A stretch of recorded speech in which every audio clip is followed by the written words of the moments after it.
Good evening. Good evening, ladies and gentlemen. Tonight we have a race between Antlers, Dark Rupee, Sis Crusher, Eat My Steel. I am your commentator for tonight, Zilla, and tracking we have Hemi and Triforce.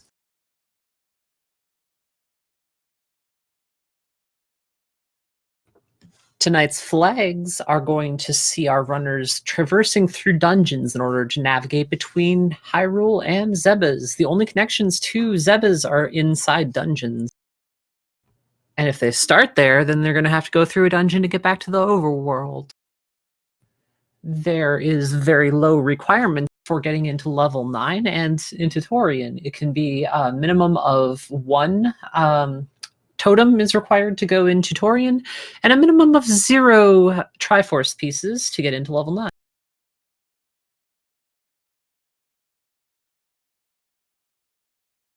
All right, our runners are off, and we're starting in the vanilla Blue Ring shop with a ladder telling them it is a warp zone. Now, how handy is you have a take any road you want right on the start screen. It looks like Dark Rupee is a little bit slow to get started here.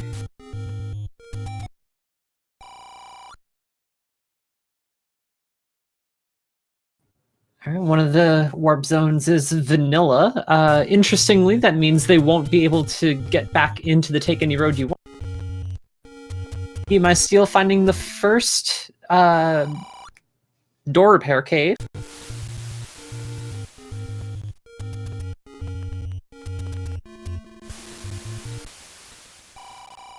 Checking vanilla level 6 for Eat My Steel. Antlers went to the graveyard. I didn't get to see what the graveyard cave was. I'm sure we'll get to see it momentarily here. Looks like all the runners are roughly in the same area.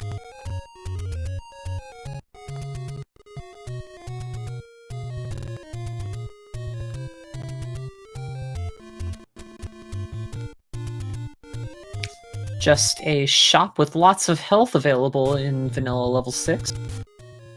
Dark Rupee was just in it. Looks like a medicine woman was in the grave. Yeah.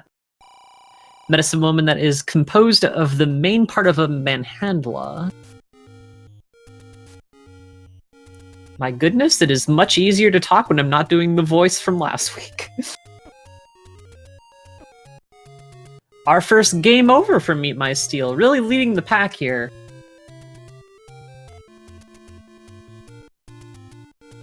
And Eat My Steel leads the pack into level 6. Antlers checking the Armos spot, finding up. Didn't get to see it before it got picked up, so that'll be fun.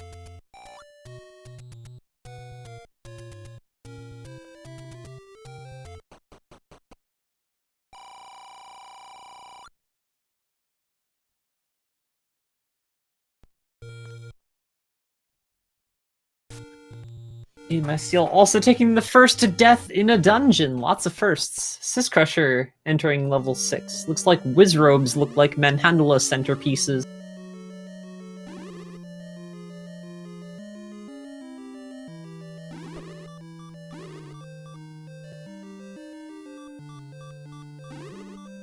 Let me go switch the audio sources, because I'm noticing that delay too, so... Oh, okay. We're on Antlers. Oh, it's still way off. Okay, there's got to be a yeah, there's a sync adjustment here. Give me a little moment. I'm gonna try to sync that up. Or our speedrunner or speed gaming representative could be doing that as well.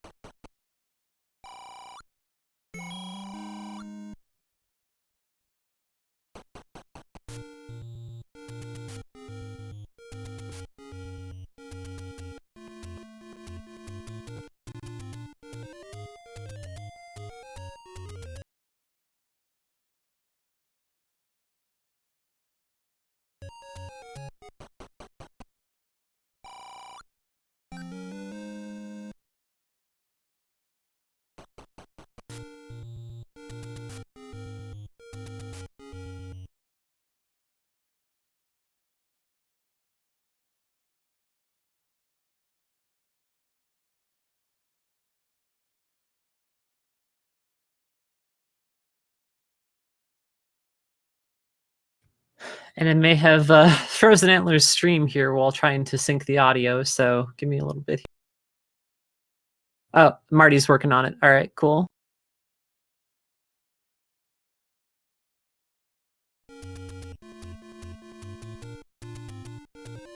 All right, let me bug out of the way here so that Marty can do his work. All right.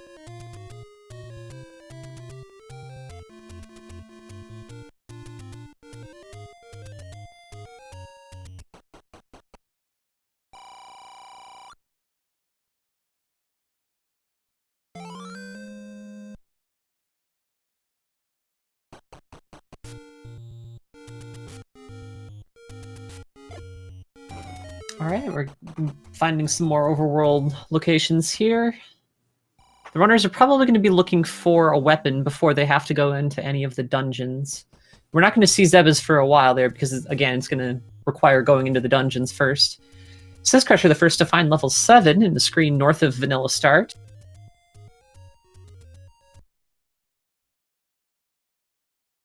Again, no free weapons and only 3 bombs to his name right now. It's a treacherous walk here. Antlers in level 7.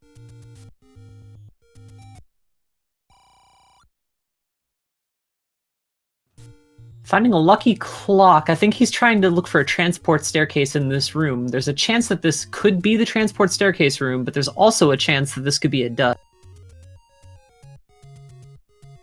I believe there's 3 such rooms in level 6 that have that layout, and one of them has a door open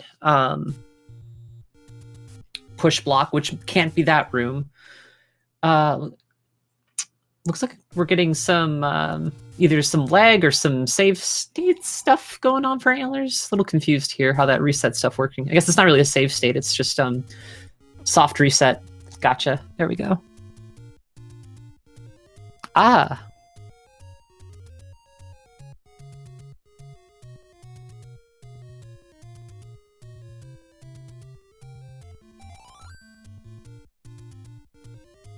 Right, he's trying to farm for bombs. This is why we're seeing all the resets going on here, is he is bombing the red Wizrobes, trying to force a bomb drop.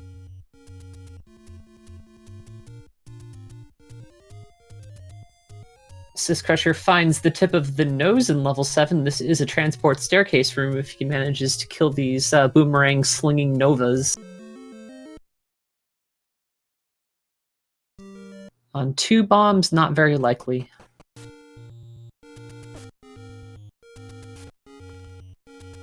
He must steal also the first to find Dungeon 4, as Sis Crusher finds a progressive boomerang upgrade in level 7. Boomerangs cannot deal damage. The random damage modifier is not on, which could enable boomerangs to do damage to targets that are vulnerable to it, but since it's not on, that's not a factor.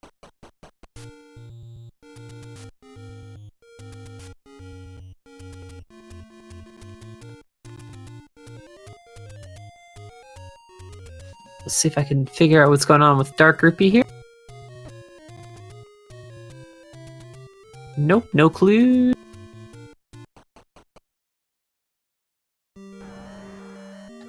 And there's Mixa's first debut in level 7.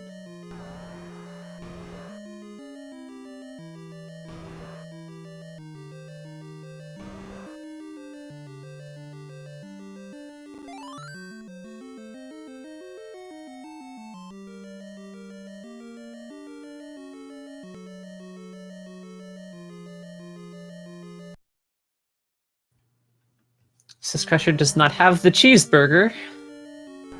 That may or may not end up being required, but without any bombs, he doesn't have a whole lot of exploration options at his fingertips here, so... And it looks like the bait's actually in a bottleneck of level 7. If you're not too familiar with the layout of level 7, that is a narrow pinching point, and if there's no other way around, then, yeah, you're going to need to find the cheeseburger.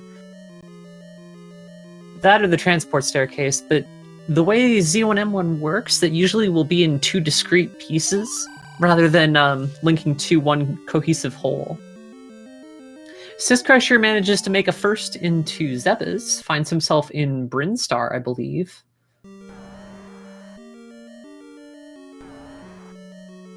Yep, definitely Brinstar. Not getting a good sense of how damaging these enemies are. Looks like he's in mirrored Brinstar and is at the top of the shaft that leads to Kraid's elevator.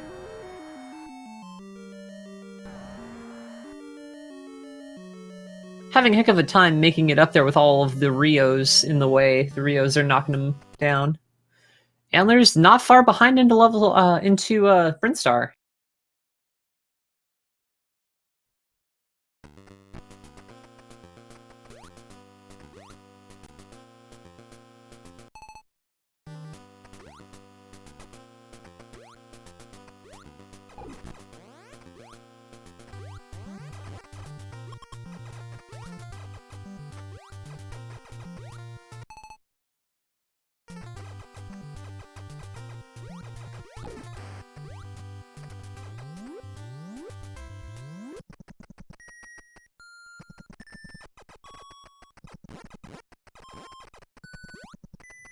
Looks like Antlers is still playing with the Castlevania Belmont sprite. No luck in the vanilla morph ball location with all rooms randomized. That does make it a little difficult to find your way through Brinstar. There might be blocks that are not in the same spot. Item checks that, or item... The items might not even be in the same relative location.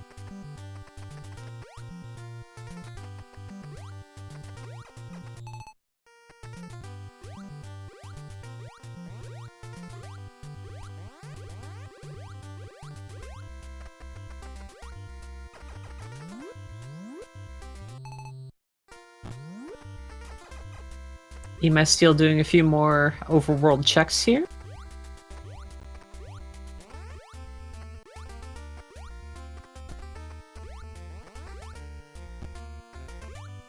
Looks like Dark Rupee is trying to meditate. We'll see how well that strategy plays off.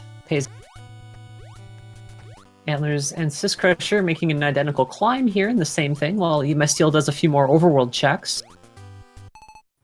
Now, I believe due to logic, at least this was the case in 2.0,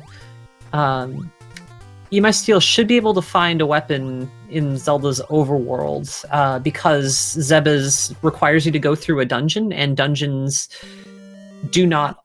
the seed won't generate unless there's a way to get a weapon before going into a dungeon, I believe. Oh, Metal Machine may have to correct me on that. Because I also think I remember there being different requirements for dungeons 1, 2, and 3 that mean you don't necessarily have to have a weapon. Looks like Antlers is doing the check for the long beam location. Turns out these missile doors are too hungry for him, and there wasn't an enemy on screen to try to mine for a missile. It would have been a much more difficult task. I'm guessing that was an intentional death. And we find the way into level 3. Sis Crusher's already been here.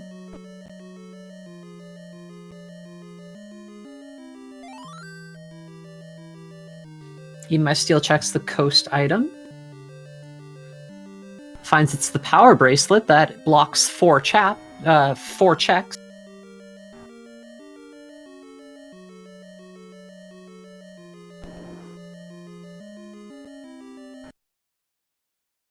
And we already know that 2 of the power bracelet checks are... No, 1. We already know 1 of the power bracelet checks is just a take any road you want. Dark Rupee picks up the ice beam. So, how's that for coming back with a vengeance? Sis Crusher finds in level 3 the screw attack.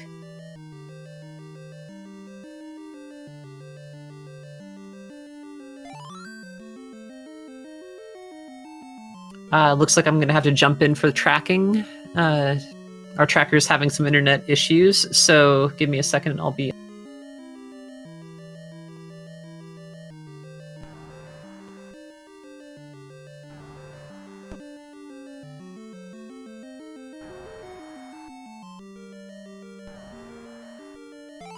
Antlers also picks up the screw attack.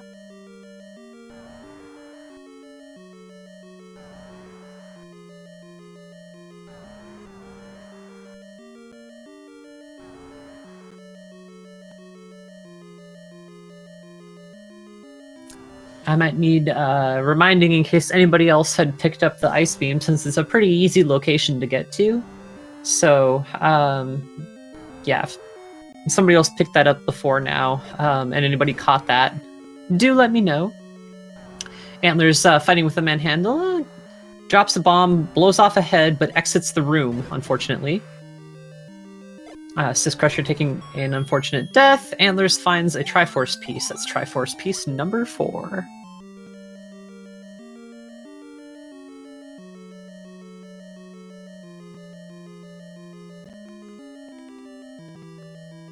Alright, just to confirm if anybody is not looking at chat, Metal Machine has just said that Dungeons 1 and 2 do not require swords in logic.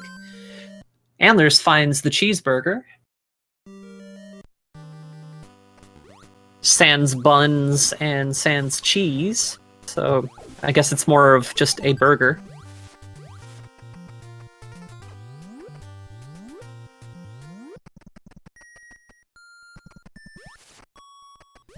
Sis Crusher in Brinstar finds protection, finds a blue ring. Looks like it's a progressive ring, so it'll be blue for him. Antler's not far behind, looks like. That is, if he manages to get this enemy to drop a missile pack.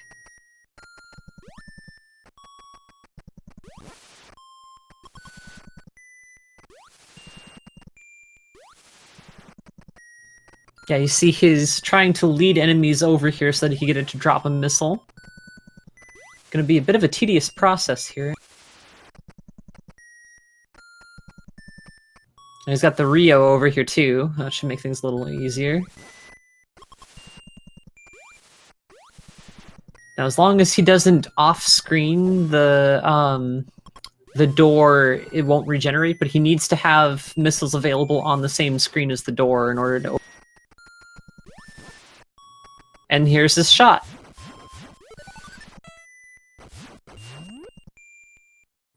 Hungry Missile Door.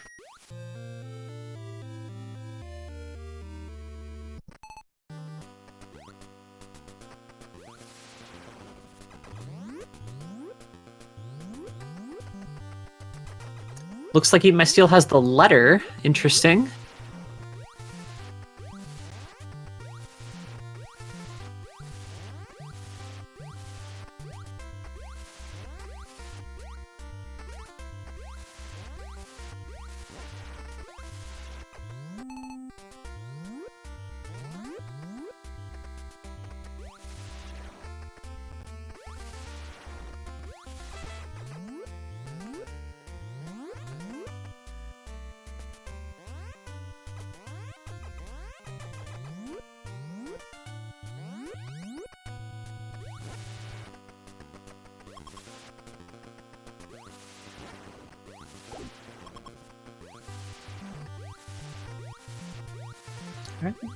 Sis Crusher finds the Morph Ball start area, located in an interesting spot. That does mean that he needs Morph Ball to progress in this direction.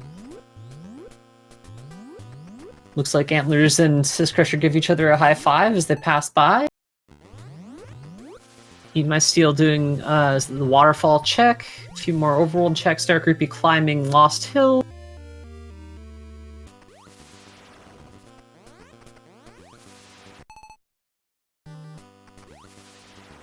Okay, I'd like to double check if Antlers did indeed find the ladder. Not Antlers, Eat My Steel did indeed find the ladder. We might see him deploy it momentarily. Instead, he looks like he's going to try for a block clip or a clip across the river. Not really a block, more of a screen wrap.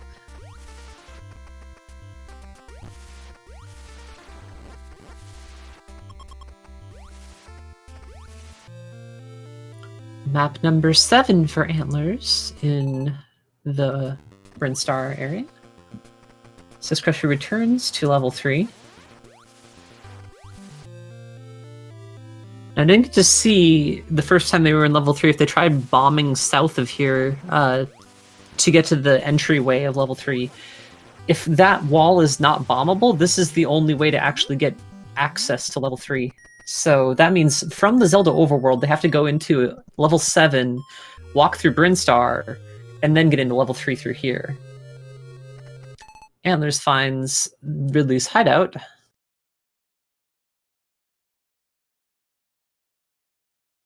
Cool. Thank you, Trails420, for keeping me up to date. Looks like Eat My Steel also has Triforce 3. Did not get a good look at his inventory, though.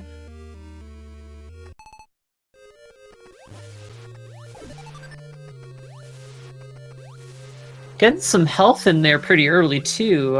My Steel's already up to 5 heart containers. Antlers and Sis Crusher both have an E.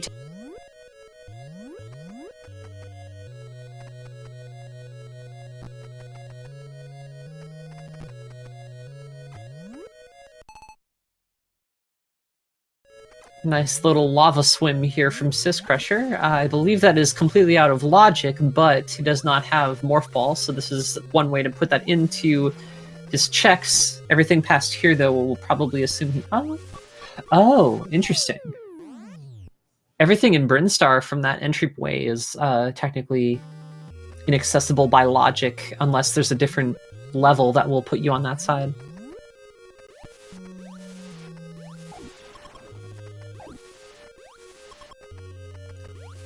Steal out of bombs, has to forego some of these checks down here.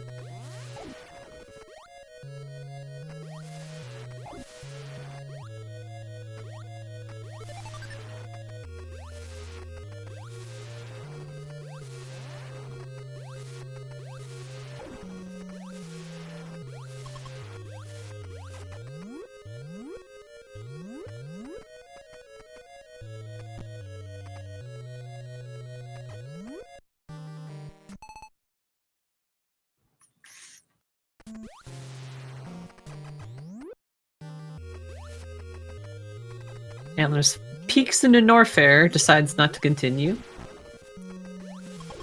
Getting a lot of work out of that screw attack, though.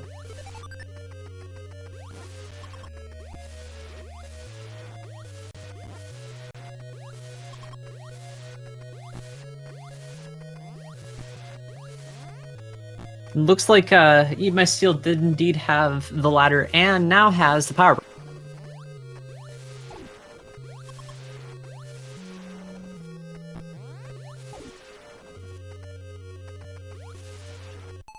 Darker picking up his first heart container through the dead tree in the upper right.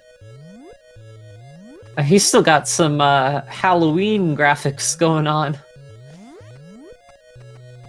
Wonder if he changed his system clock just to make that happen.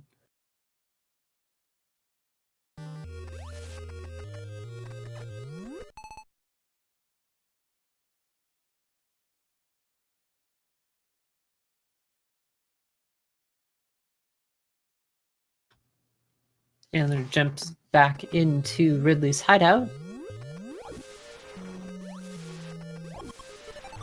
So this Crusher finds level 2 and the step ladder. Okay, that must have been where Eat My Steel picked it up earlier.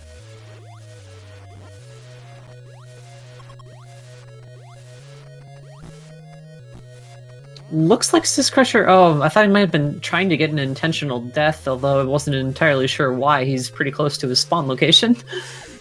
Turns out, no, the gels were just bullying him.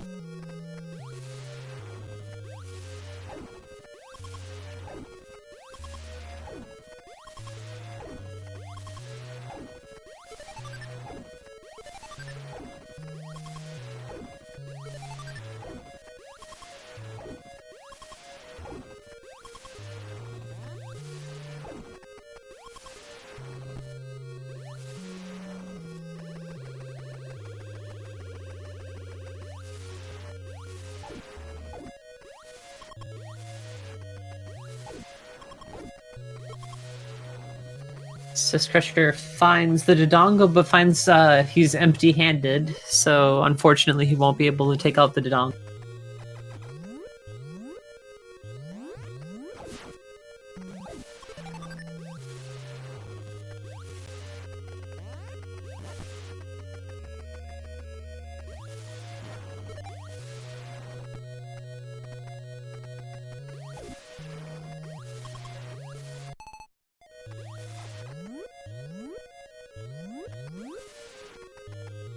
Looks like Dark Rupee also has the letter, so let me mark that one off.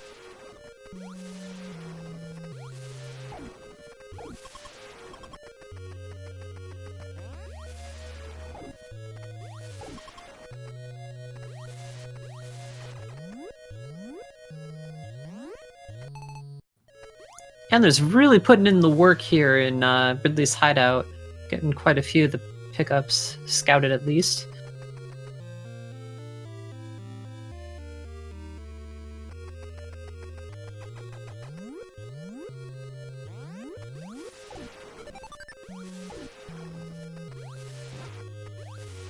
Okay, we've got an interesting...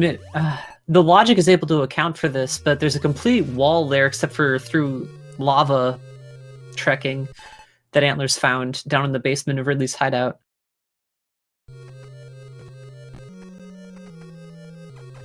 So that will completely seal off that approach.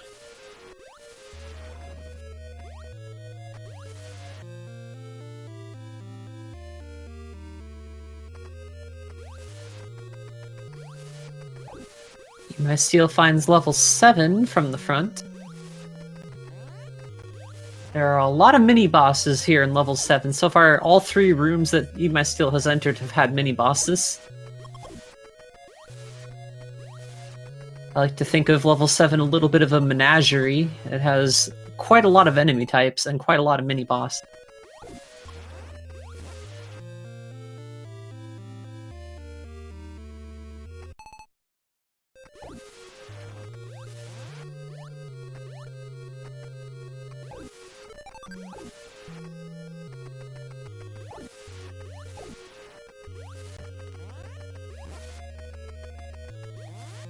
Sis Crusher's in a bit of a tough spot here with no bombs and 11 rupees to his name, but just pick up the power brace.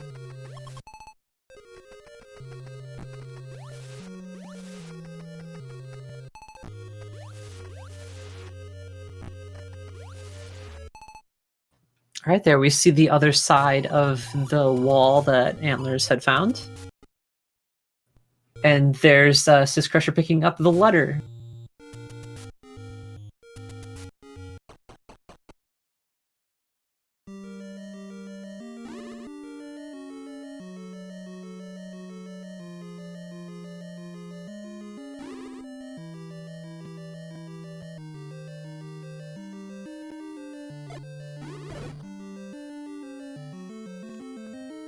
And there's having a full pack of 8 bombs entering level 6 here, hoping to get some work done. Eat My Steel taking a nice bath through the lava.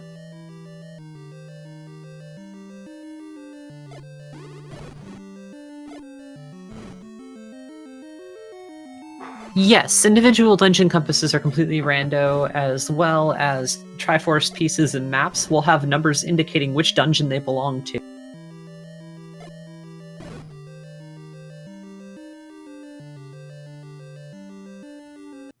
Antlers trying to push that rock, finds no give on that rock. So killing the Wizrobes there was not particularly helpful.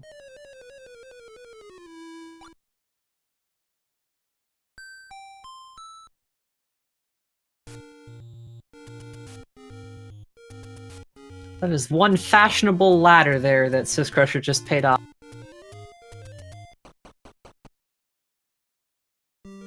The ladder just wants to feel pretty.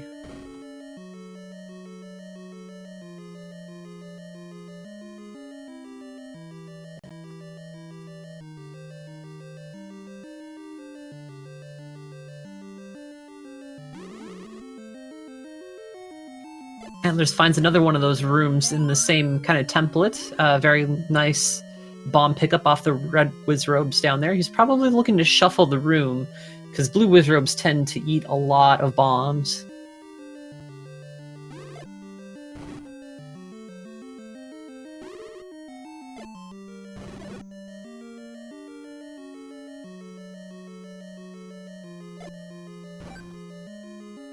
He's very hungry for checking the other side of level 6 here. And there he goes, he found the transport stair.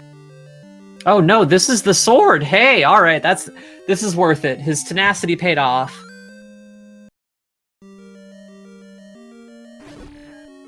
28 minutes into this, we have our first sword. Not counting the sword that Eat My Steel's sprite is holding here in Metroid, but it doesn't stab things, it shoots things. Not very helpful in Zelda.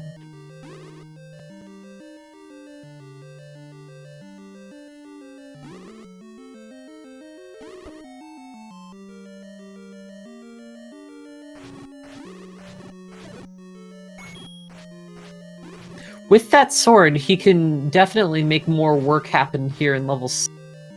Now, those who might not follow the community too well, Antlers is very proficient at low percent runs, so the 3 hearts are not a huge deterrent for him.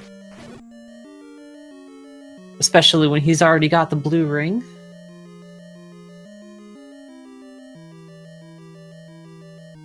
Says Crusher here in the Armos statue. I'm pretty sure he's already made this check, but if he hasn't, maybe this is another chance to see what was under there. Without the bow and arrow, you cannot complete level 6, but because of the room randomization, Antlers may be looking for the Triforce room, because the Triforce room may be accessible without beating the boss.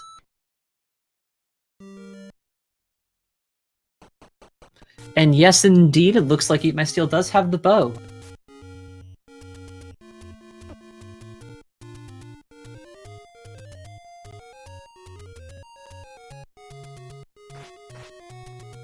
Says Crusher exploring up in Death Mountain.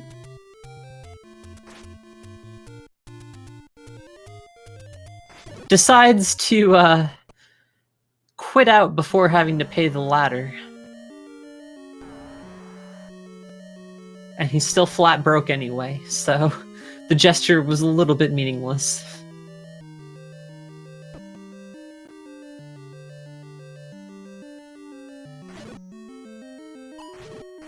Now, I just missed that, but did Eat My Steel pick up a totem from the floor of level 3? I'm not even sure that's possible, actually, with these item distribution sets. Antlers, with that sword in hand, is making work happen here, and level 7 finds the transport staircase room, taking out these gorillas that appear to be Novas. Will let him explore another part of level 7.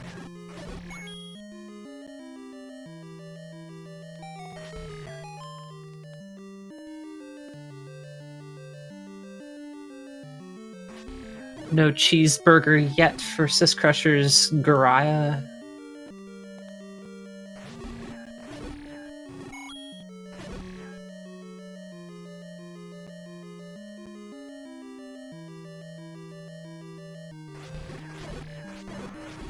Eat My Steel finds the screw attack in level 3, as Dark Rupee explores level 2 and also has the...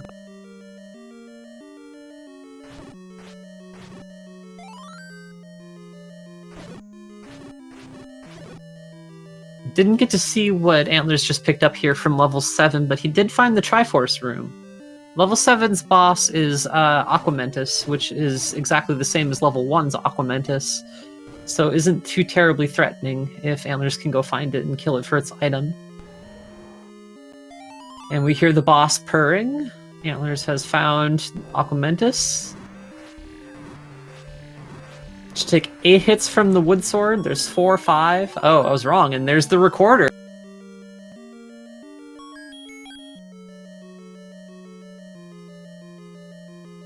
Oh, Antlers picked a Morph Ball? This is huge. Also didn't get to see what Dark Rupee picked up out of level 2.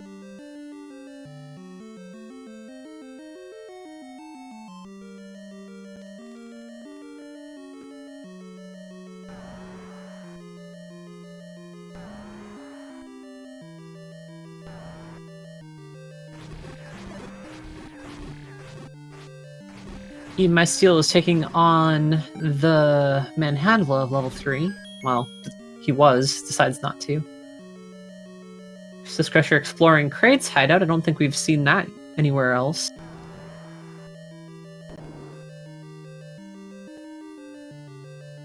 Finds 2 items back to back. Antlers is still on the lookout for the treasure room of level 7. He's found the Triforce room, he's found the boss item. There's one more location worth checking here.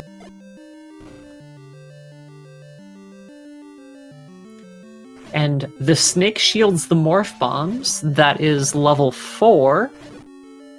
It's going to be a very key item. Finding level 4 is going to be muy importante.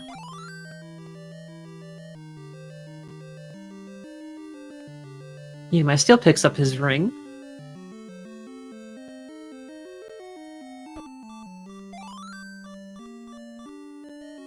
Alright, marking Fruppy got a sword.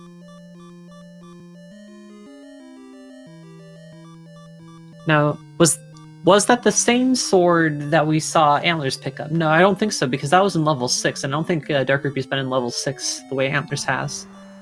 So we may know the location of 2 swords now. Antlers could fight these Digdoggers, but in level 7 there's no real point to doing so other than to clear them out of the way. Mestiel getting some farming done. These missile doors here are pretty hungry, so needing 7 missiles means he's gonna have to make sure he keeps his missile reserves up as he tries to enter the missile area.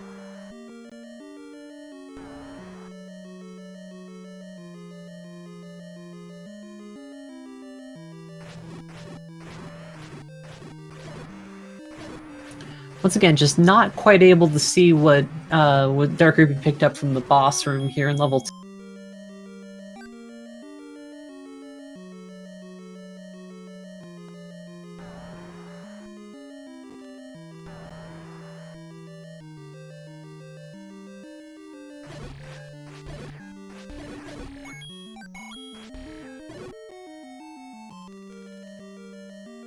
I'm a little curious here now if Agariah is finally going to get fed here. Yep.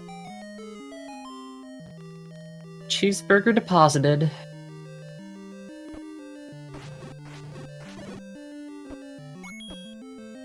And a very interesting twist here. It may be that the cheeseburger actually was blocking a treasure room, but that does not seem to be the case. You must still find the map to level 7.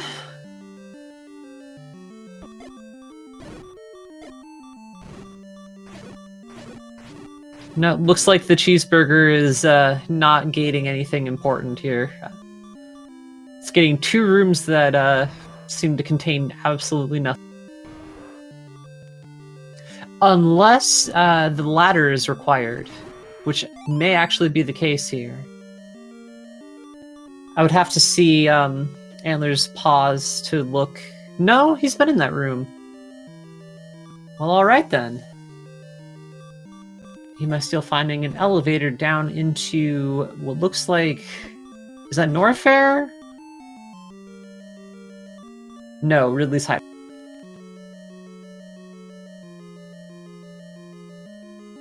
Antlers has literally been everywhere except for 1 room here in level 7, and he's been in the room that connects to that room, so that's gotta be a little harsh.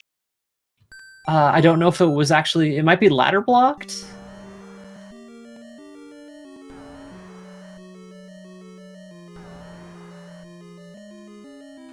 Because if there is a vertical strip of water that he can't cross, of which there is, I think, 1 room in all of level 7 that is shaped that way, but if it happens to be that room, then level 7's treasure room is ladder.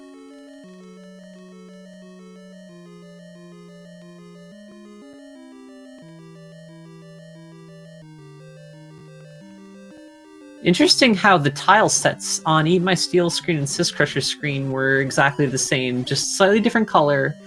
And Eat My Steel is in Ridley's hideout, and Sys Crusher is in Kraid's hideout.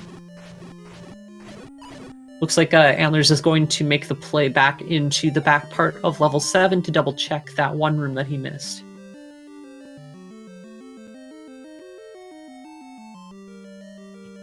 Also, should note that Antlers is not the only Belmont playing today. Ah, indeed, there's a key that he can use to get down here. Awkward.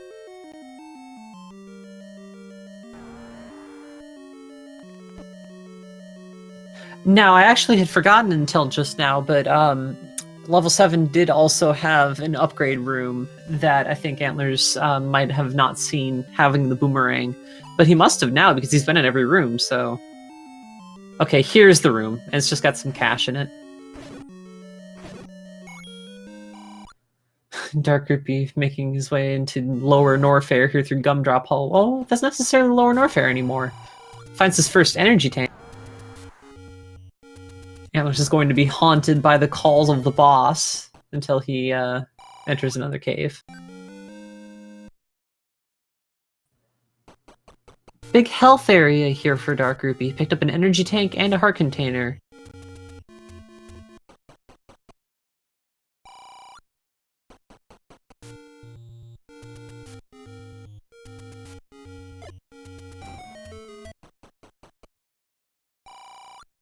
Alright, look, checking out Sis Crusher's pause menu, I got to see that he does have Triforce piece number 3. Now, if all of the runners could just do that all the time, I would be a very happy try.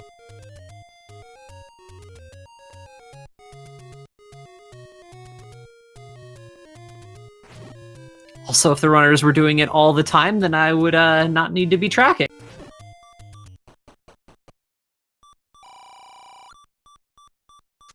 You must still making an interesting lava swim here without the morph ball in order to get around that.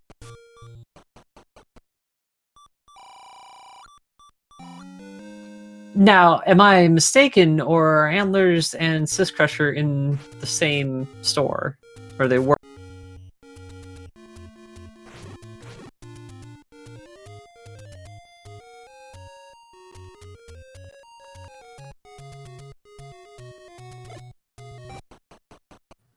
Metal says it loves the Dark Rupee's frame rate. Well, you know, it's better than 0.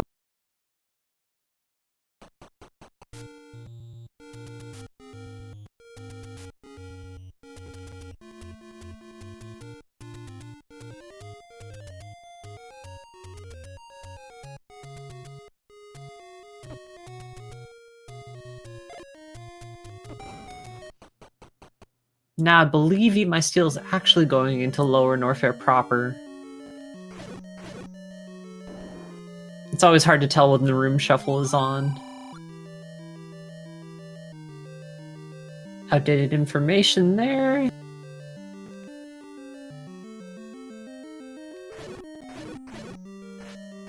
Oh! Eat My Steel finds the backside of a Chozo statue. That's not encouraging.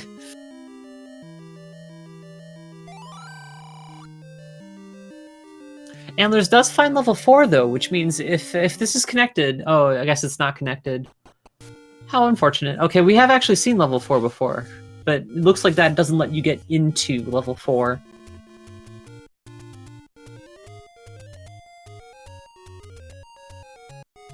We're gonna have to find a way into level 4 from Zebas, it looks like, because I don't believe the overworld can ever deposit you into a dungeon not at the entrance. Antlers did pick up a Triforce piece and the Ice Beam. I'm interested to see if that was the Triforce piece 3 that everybody else has already.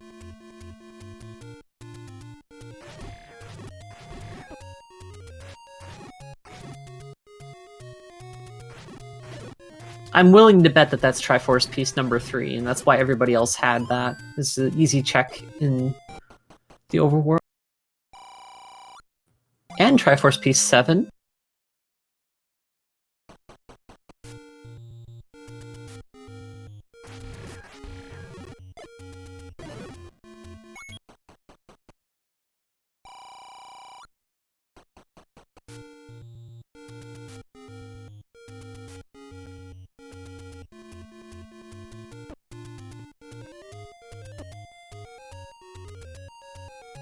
We have seen the treasure room of level 3. We have seen the boss room of level 3.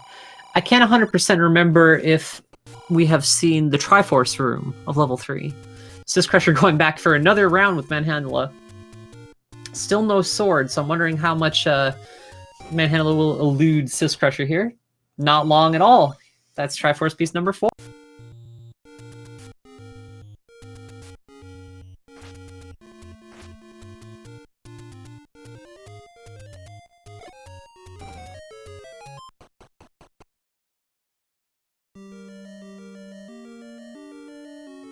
Antlers, I believe, is the first here to find level 5, getting a hint about the ice beam that he just recently picked up, as Darkerby finds his way into level 6. Let's see if he finds the white sword. Oh, yes, there's the cheeseburger, and I think Sis Crusher's been looking for that for a while now.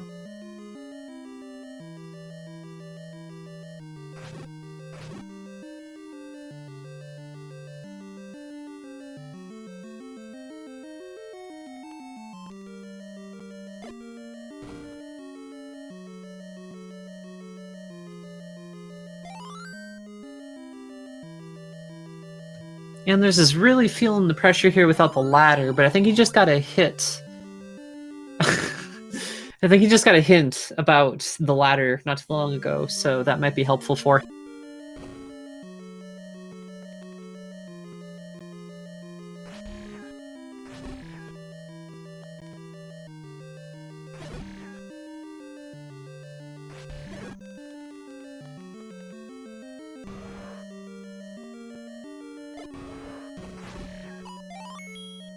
A just-in-time bomb there. If that bomb had failed to stun the Dodongo, Antlers would not have enough bombs to continue fighting the Dodongos here.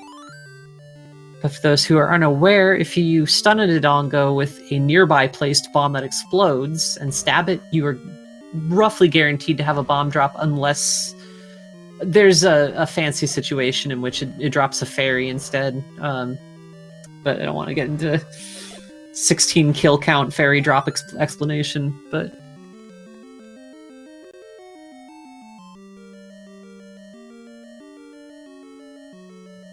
we'll just say it's a fairly reliable way to get bombs.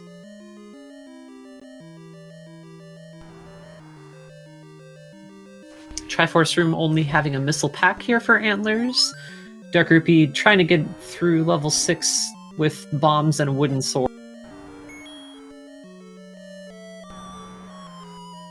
Here we go, a setup for a clean kill on Dig Dogger here. 2 bombs and done. Unfortunately, only Metroid energy is the reward. Emi still taking an unfortunate death, and there still needs to find a room with a single push block in the center. That will be the thing that guards the treasure room of level 5. He's also probably looking for the upgrade room in level 5.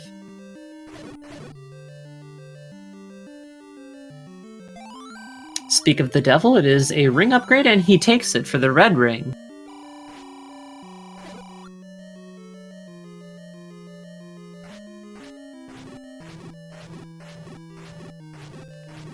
And here's that room with the single push block.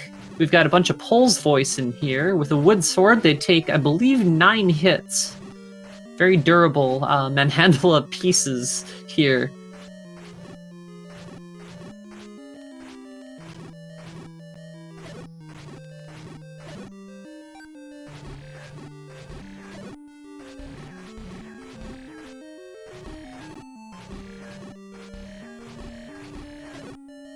Dark Rupee still has not bombed to the right in this opening room here in level 6. Antlers finding the blue candle. This is a very big development for Antlers.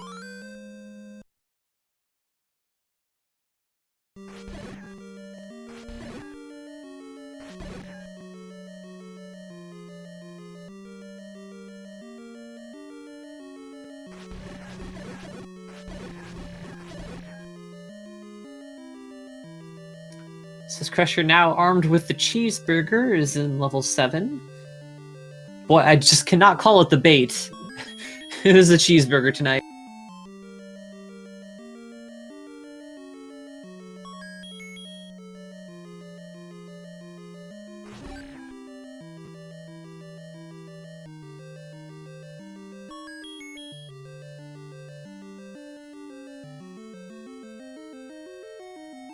Sis Crusher picks up the boomerang. When you don't have a free source of damage, it is a very nice way to get around without having to stun things with a bomb.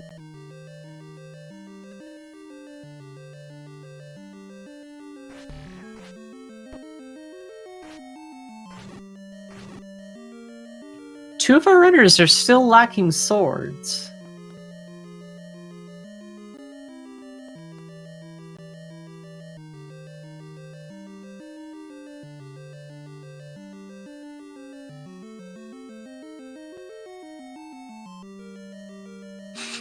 We talk about Dark Rupee's frame rate, but can we talk about the bit rate for a second here? Now, the thing he just picked up here in level 7, I'm not sure what exactly that tulip was. But I don't believe it can be an important piece of equipment because that would have been a minor drop from that room.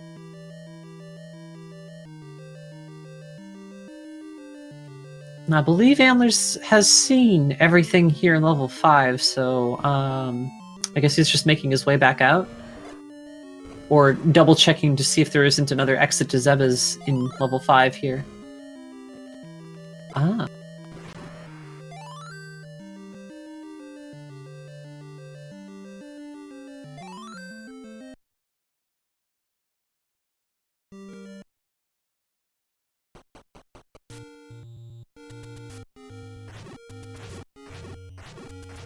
I find it very likely that Antlers will be putting that candle to work very soon here. Syscrusher finds level 2. This is a place for him to get a sword, so this should work out pretty well for him. And the boomerang can actually reveal some items here, clearing out these rooms. Dark Rupee finding Kraid's hideout, picking up a few odds and ends here.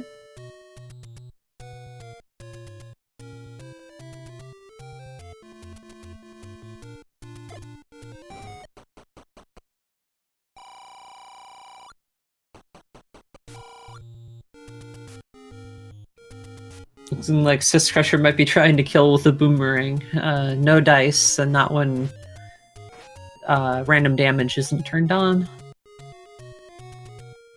Dark Rupee attempting a very tricky ice climb here.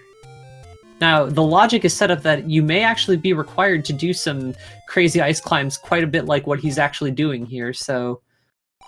A very valiant effort, though. Syscrusher finds his sword here.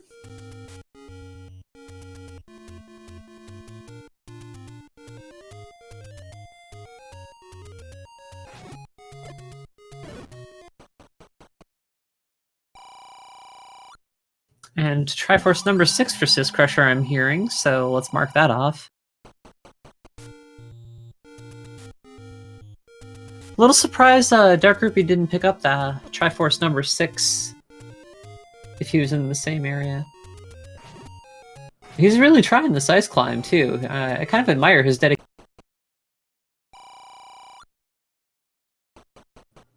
Slide hoppers are not the most cooperative when it comes to ice beam, ice staircases.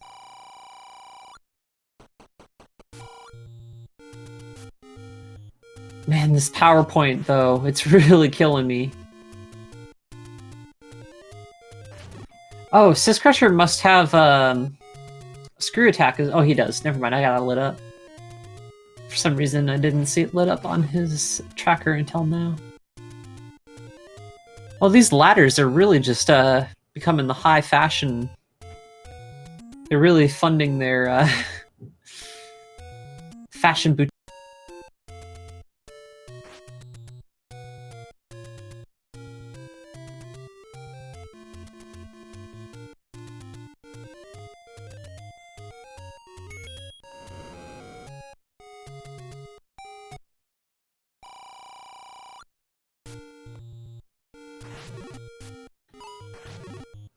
Yeah, there's coming up on Burn Row here. I'm not sure if he was moving toward it or now, if I missed him checking it out, but there's a series of, I believe it's 4 screens in a row that have burnable bushes.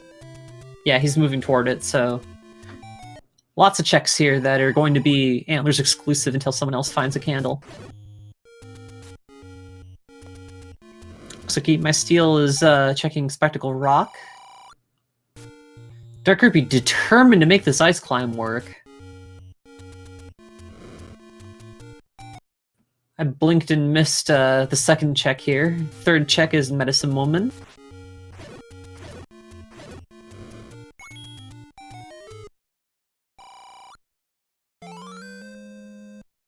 And a nice fat red potion there for Antlers.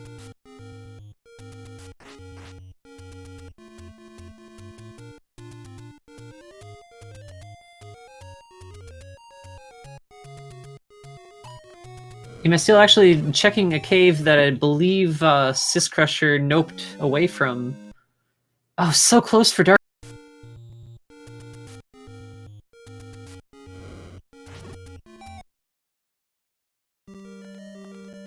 Guess Belmont's having a hard time going straight up. Normally you have to do it at a diagonal staircase that just takes forever for him to amble upward. Antlers finds level 1, I believe he's the first one to do so.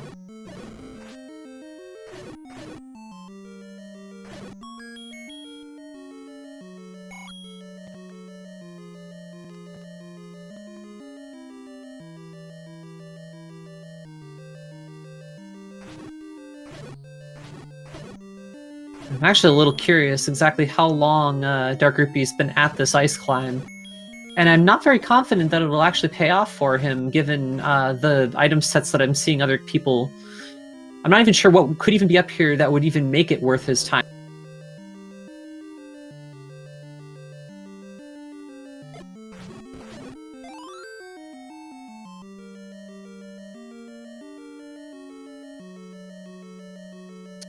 Am I still finding the front lobby of level 3 not very accommodating?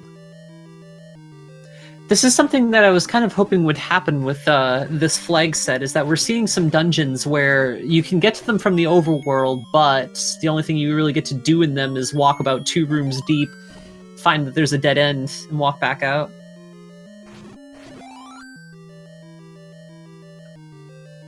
Looks like Antlers picked up another Triforce, but I wasn't able to see which one. Looks like Dark Rupee finally gets his ice climb!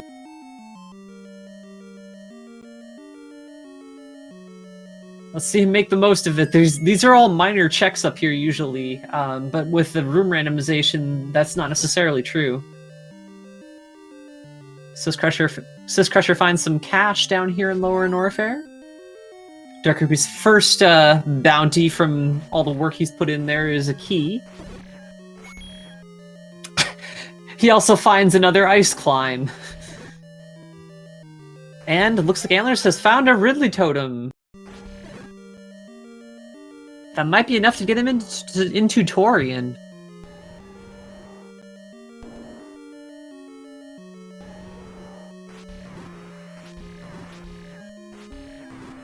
And there's the boss of level 1. Nice little seahorse. Just a missile refill. So Crusher picks up an energy tank.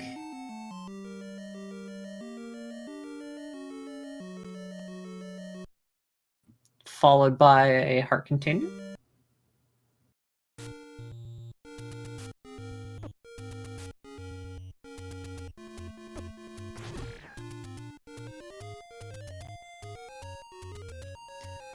Dark will be finding some bombs up here as well. I don't know if this has really paid off too lucratively here for Dark Rupee. I'm pretty sure he's regretting investing so much time. And now that I look at it, is Crusher? No, he's in wow, Norfair.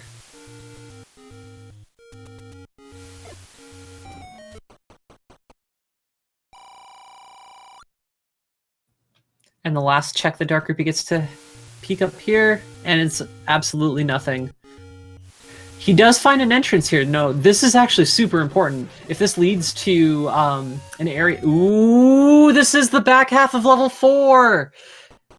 We got a hint that Morph Ball bombs were here, which means Dark Rupee may be the first one to get Morph Ball bombs, and it might be quite a while before anybody else checks this area.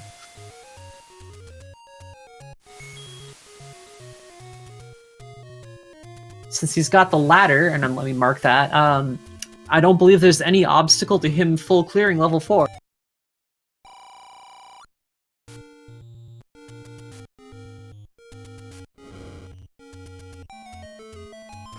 Looking like a Crusher might be on his way into Metroid here in level 7. It's one of the more accessible ways to get into Brinstar.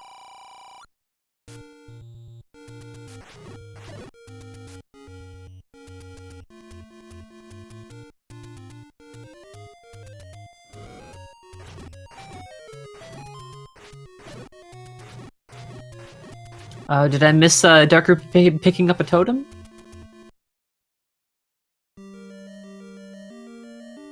And there's the first to find level 8, I'm pretty sure anyway.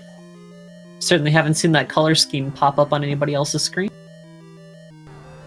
Triforce piece number 1 here in level 4.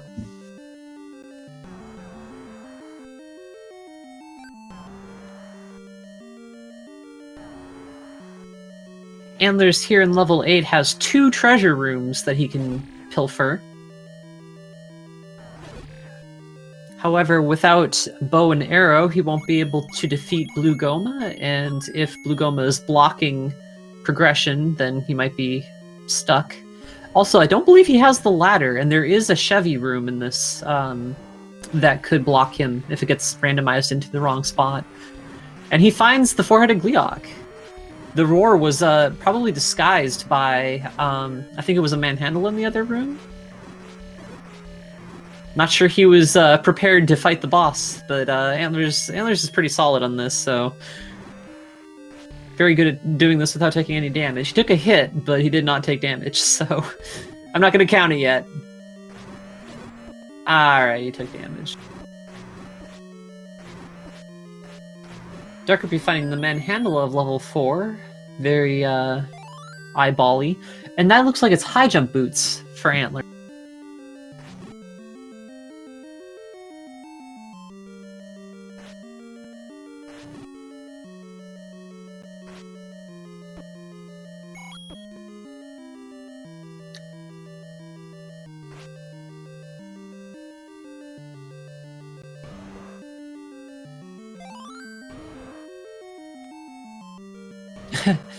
Goma is apparently Ganon, crawling around on the ground.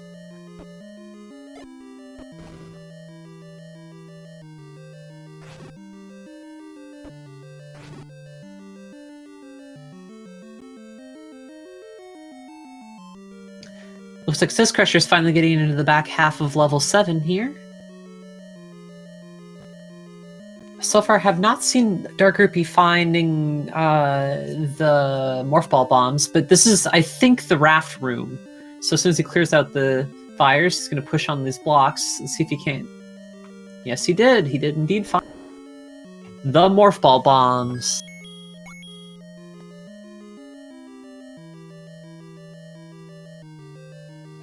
This does mean everybody else is going to have to do that ice climb. However, if you find the Morph Ball, you could use the screen wrapping glitch to climb up the wall. Sis Crusher picking up the recorder from level 7.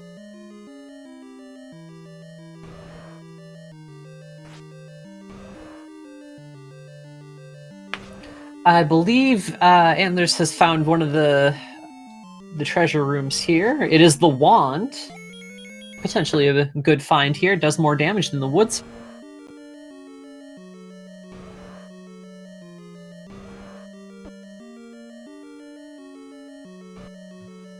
Alright, I'll mark off Morph for Sis Crusher as well.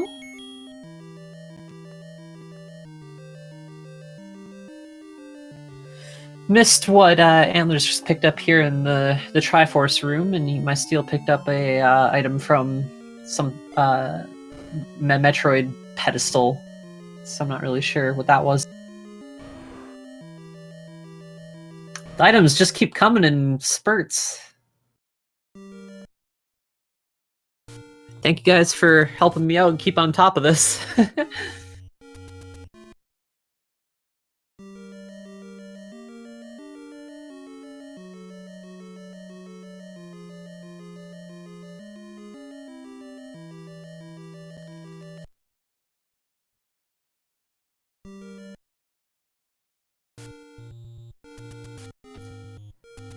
Oh, the tulips that Dark Rupee had been collecting are potions.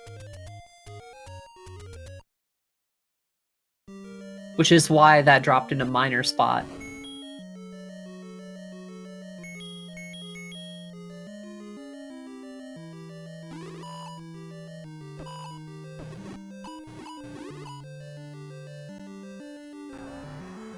And every now and then my restream just freezes, so that's fun.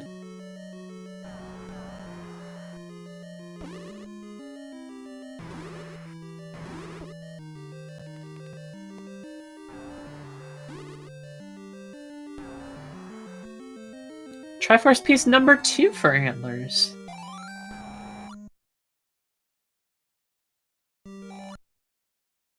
But I wouldn't give to see his Triforce diagram, because I really want to see what that one was that he picked up. Looks like Sis Crusher just picked up Triforce piece number 7.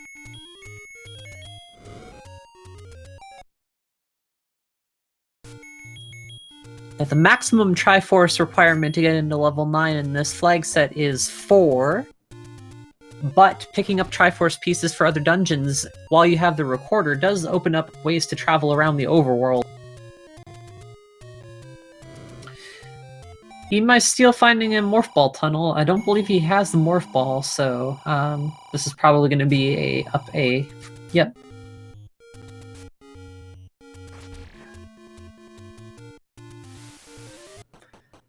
I think Antlers is still sans ladder, so he's making some overworld checks here, but he won't be able to pick up that power brace.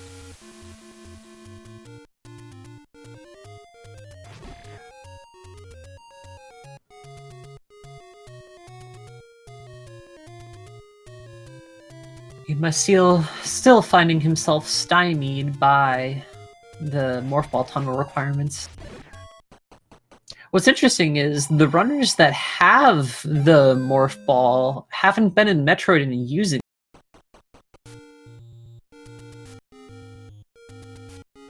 So that's a letter for Antlers, and I should mention the letter is potentially important because potion shops could have equipment.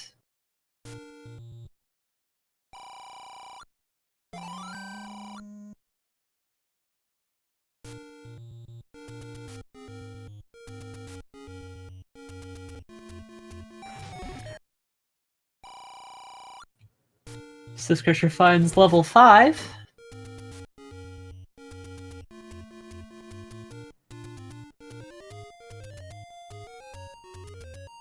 I believe Antlers is still the only one who has a candle, so there's plenty of checks he's making in the forest here that are unavailable to the other runners.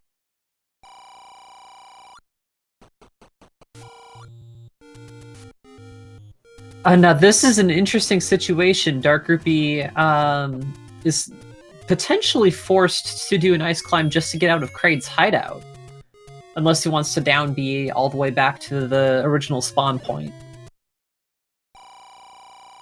Because he entered a dungeon from inside Kraid's lair, and then re-entered Kraid's lair from that dungeon, if he were to up A, he would go to that dungeon entrance and not to the elevator.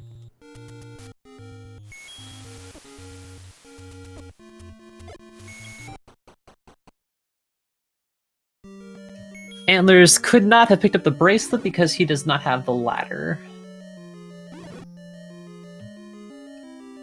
The bracelet is the coast item, so...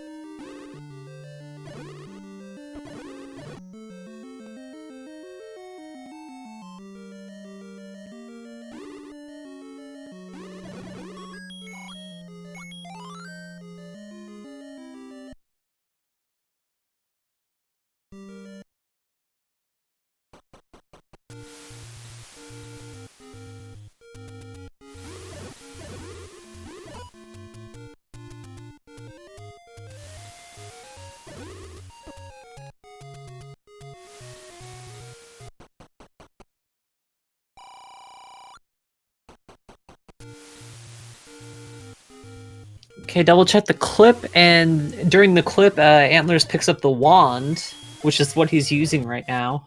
So that's not the bracelet, that's the wand.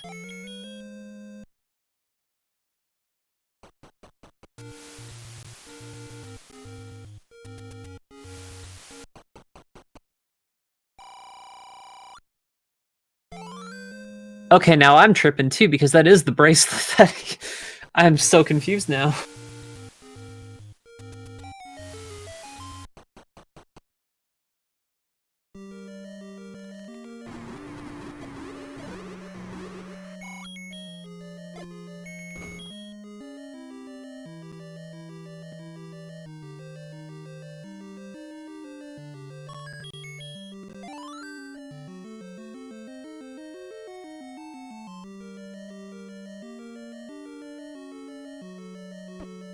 Alright, we're gonna have to double check people's inventories when they pause, because I was relatively sure that that was the bracelet.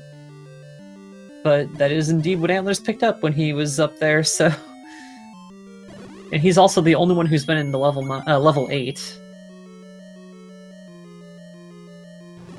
Now, how much did I miss while I was double checking this this clip?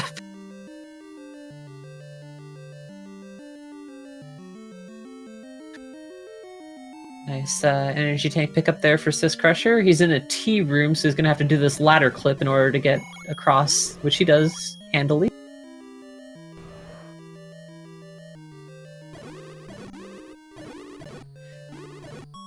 So there's an interesting dichotomy between Zelda and Metroid that I didn't really pick up on until now, but Zelda lets you horizontally wrap across the screen, while Metroid lets you vertically wrap across the screen. That's Triforce piece number 6 from level 2 for Antlers. Once again, I'll have to double check. He also got the white sword. I'll have to double check if Rupee picked up Triforce piece number 6. I have no reason to believe he didn't.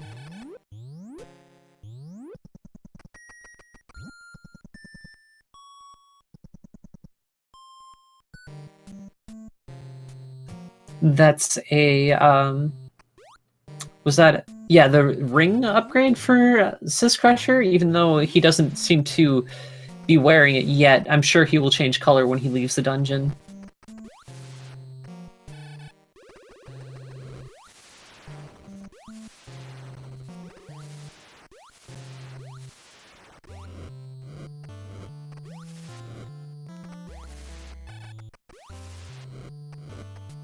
You know, Coast Item being bow makes a lot of sense, because I never really saw them pick up the bow, I would just see it in the inventory. So let me take off the power bracelet for the other.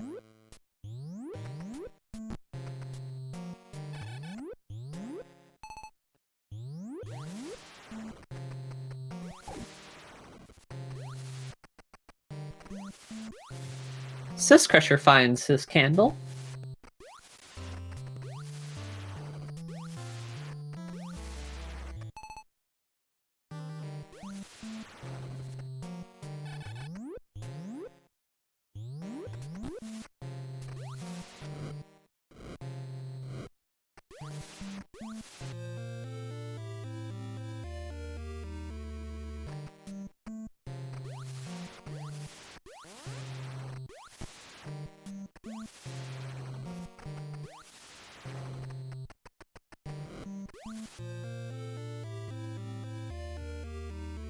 Looks like it's Antler's turn to get healthy here in Norfair. Energy tank followed by heart.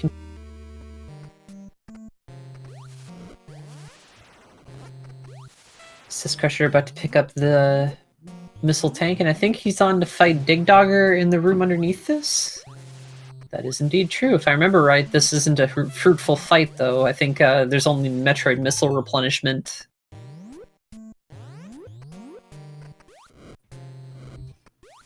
Using the boomerang to stun Dig Dogger. Not a tactic I see terribly often, but it's certainly effective. Saves you from using bombs on him, too. Raft for Antlers here in Norfair. I'm actually a little surprised I didn't see anybody else pick that up. I'm not sure if he had to use Morph Ball to get there.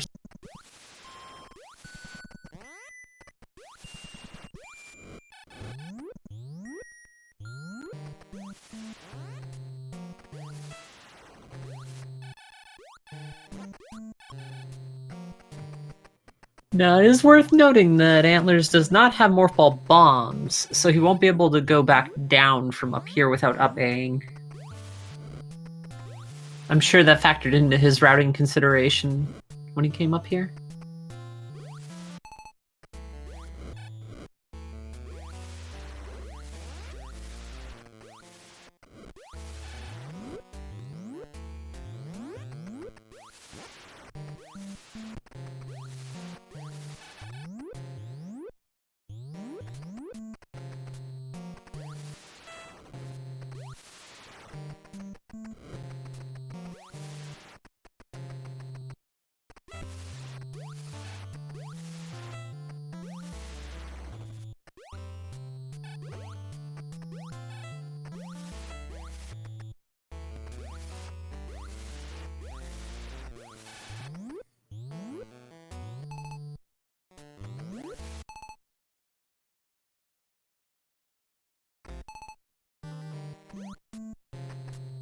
Yep, there's the up A that I expected Antlers to have to do.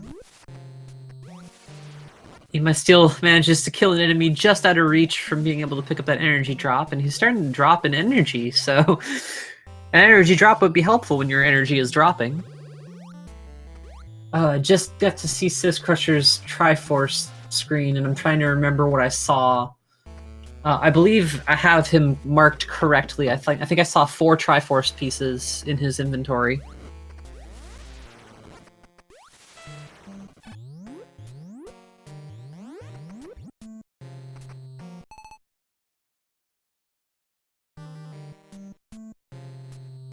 We're still missing any arrows, as far as I can tell.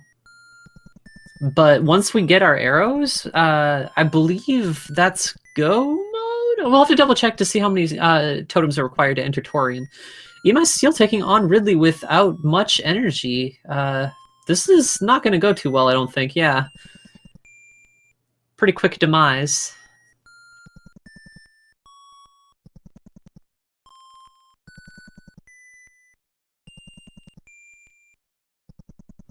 I'd be a little surprised if Emi Steel did not have Ice Beam at this point, because it's a pretty easy pickup. It's I believe it's free in a cave. And he's been close to Death Mountain.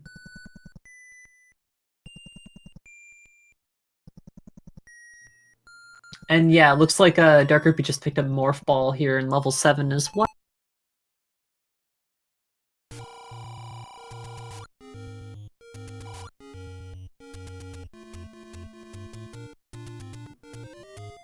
I believe Antlers has enough Triforce pieces. I think he's got one unmarked because I never got to see where it was. I knew he picked up a Triforce, I just didn't know which one he got. But he's got enough to go into level 9. And speaking of Emi Steel and the Ice Beam, he just picked one up.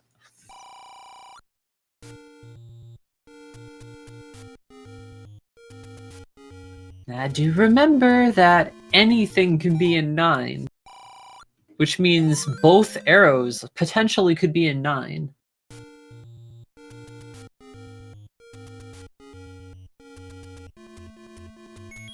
I know we did a race not too long ago where both the arrows were in potion shops, so I don't rule things out anymore. Hey, the other boomerang. Antlers does not pick up the other boomerang. I guess technically his first boomerang.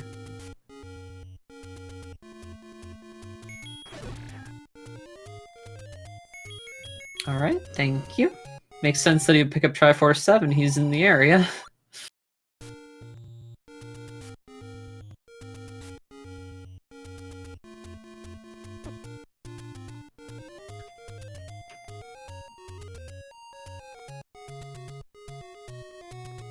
Now, those vibrating Tektykes, I am pretty sure are P-hats.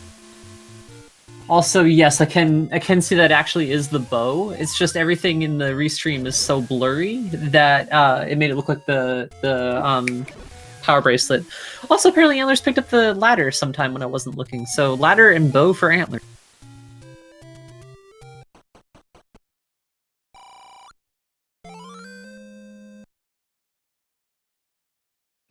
Antlers is only missing 2 Triforce pieces I just got to see.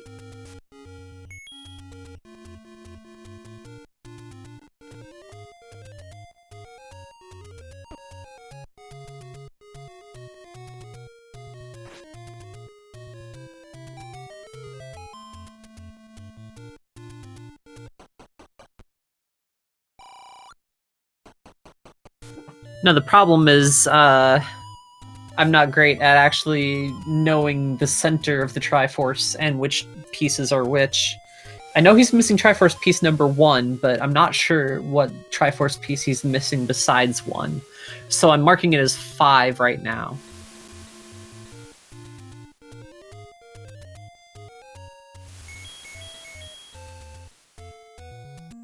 And I thought I had marked the raft for Antlers before, because I know he had it, but apparently that didn't take, so that's marked off now.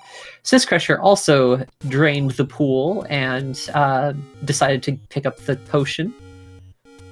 got got got faked out by the tech tyke, looks like, because he tried to stab it while it was moving, and P-hats do not take damage while they're moving.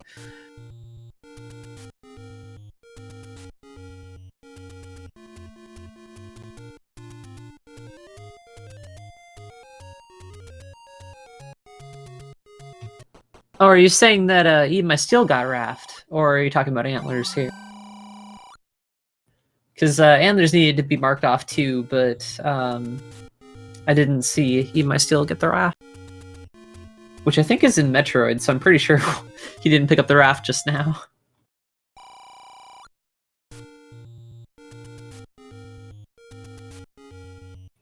Gotcha, thank you. It's a little surprising, 80 minutes into this seed and we're still doing free overworld checks like the top of Waterfall.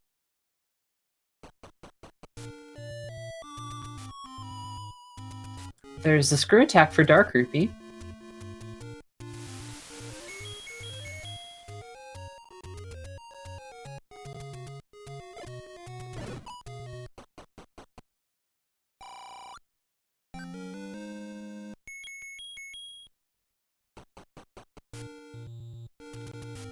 Sis Crusher finding level 1.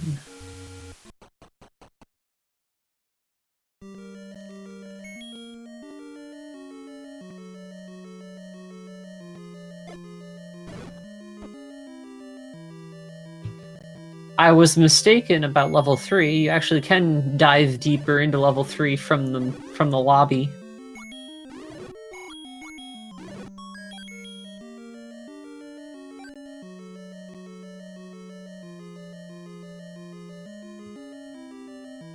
I was almost certain that Antlers had the bait, and I'm really surprised to see the room that I thought had the bait.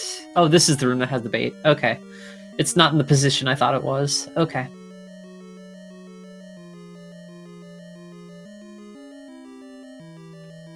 Alright, Sis has Candle.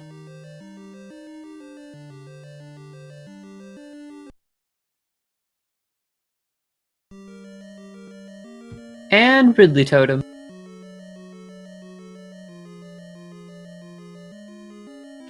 Now, I thought I had marked Sis Crusher picking up the candle, because I remember when he did, that was in level 5. And I'm still not seeing it show up on the tracker, so that's weird.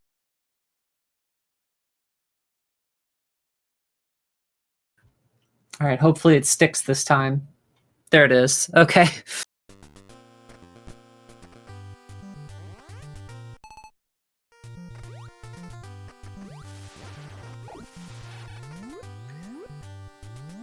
It's very interesting. Dark Rupee actually has an advantage in one respect, is that he has Morph Ball and Morph Ball bombs, which means that Metroid is his oyster. He absolutely could go back into Metroid and clear it out. He could do 100% clear right now. Aside from possibly Torian.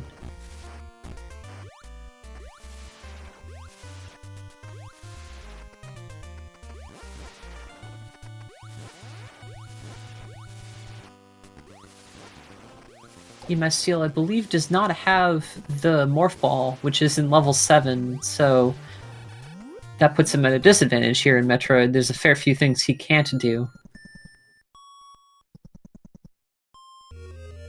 Such as, well, I guess it would have been impossible for him to use the Morph Ball to get across that lava walk anyway, because it would require Morph Ball bombs to be able to jump into the vent.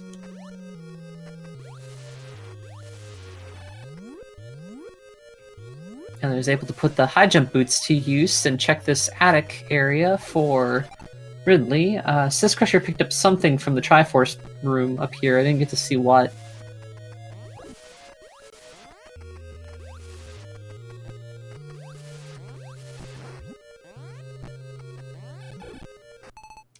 Now, Antlers is going to have some work cut out for him to actually get into this room, and I don't believe there can be an item there, so I think he's just going to take this death intentionally here. 19 damage here without Varia Suit in Ridley's hideout. Alright, Sis Crusher is rocking 5 Triforce pieces now. 3, 4, I believe 5, 6, and 7? Or maybe that's the same one that Antler's is missing, so I'm going to mark him as having Triforce piece 8, just to keep it consistent.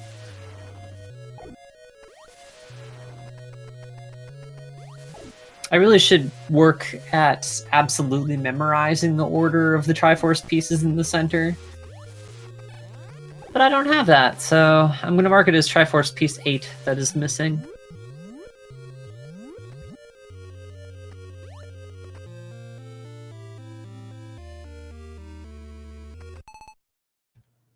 Syscrusher finds a potion shop that has heart container for sale, so definitely a doctor worth her salt. Eat My Steel picks up the bait from level 3, which Dark Rupee has also picked up, I can see, because he's in the room where the bait would be.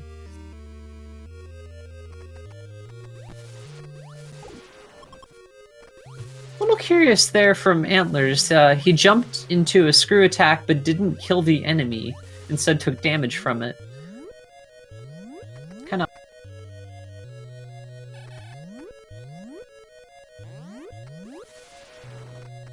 I think he's raring to go in fighting Ridley here. He only has Ice Beam, so it'll be a little harder to freeze all the projectiles, but it's still a winnable fight for sure. Eat My Steel finally exploring level 7, where he might find the Morph Ball. And a nice fake Ridley here for Antlers.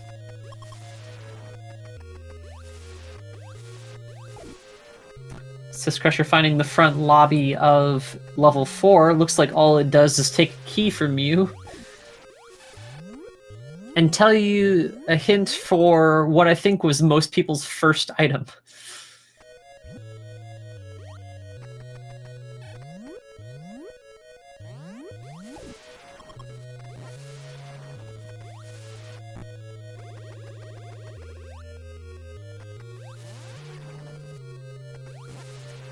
And Dark Rupee does indeed have a wood plank for a computer, so there are a lot of reasons why you might be seeing lag out of Dark Rupee's stream.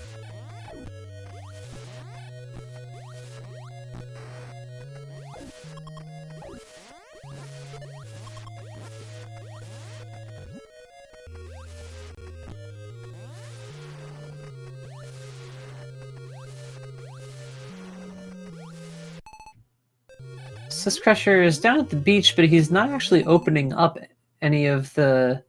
He's not opening up any of these checks. I'm very curious why he's skipping them all.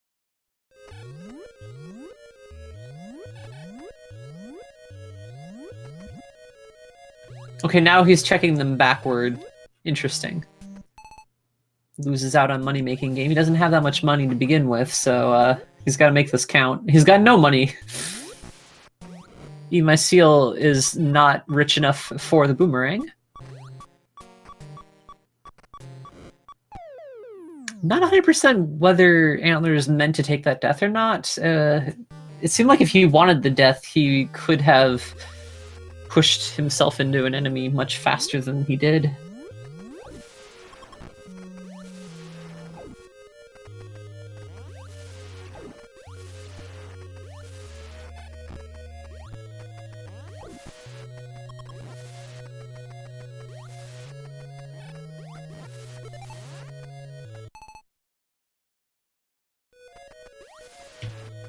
Yeah, as far as I can tell, I mean, there's been a few times where the restream has stopped for a little bit and then started playing again, which doesn't always happen, so I guess that's a little bit out of the ordinary, but it's not a persistent problem, so it's been pretty good. You miss Steel showing off a pretty barren inventory. I'm actually a little surprised. Exactly how barren it is this late in the game. Syscrusher finds level 8, 2 manhandler rooms stacked one on top of each other.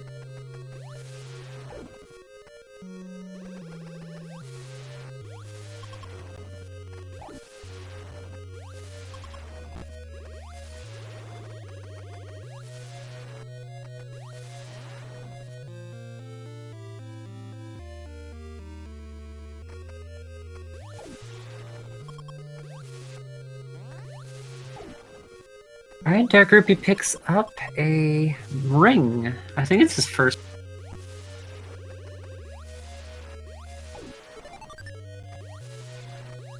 I'm very excited to see Dark Groupie do some work here with the Morph Ball bombs. We're also seeing a four-headed Gleeok fight here from Sis Crusher.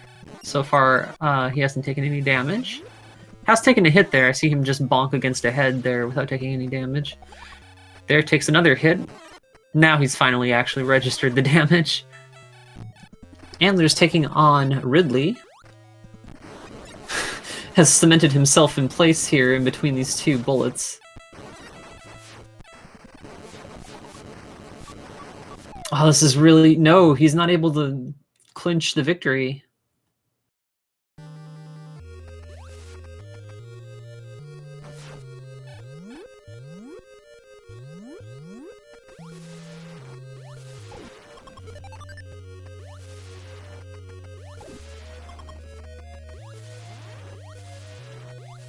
He's got a few more checks you can start getting out of the way here in Ridley's hideout.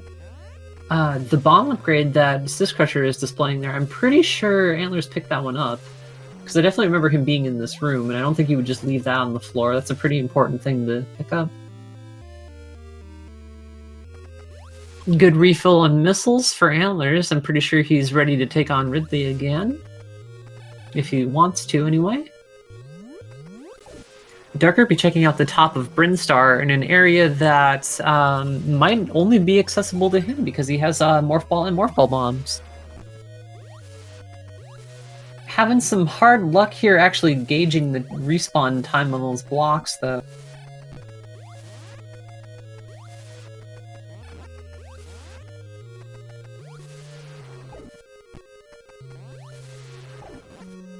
My steel is going into Brinstar's left side. Well, right side normally, but mirror. Still no Morph Ball as far as I can tell, even though he was in level 7 for a while.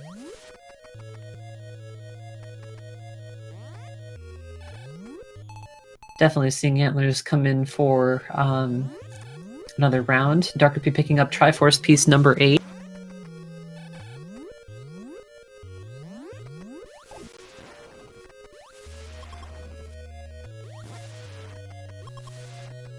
Some nice big beefy drops for Antlers as Sis Crusher picks up the Magic Rod.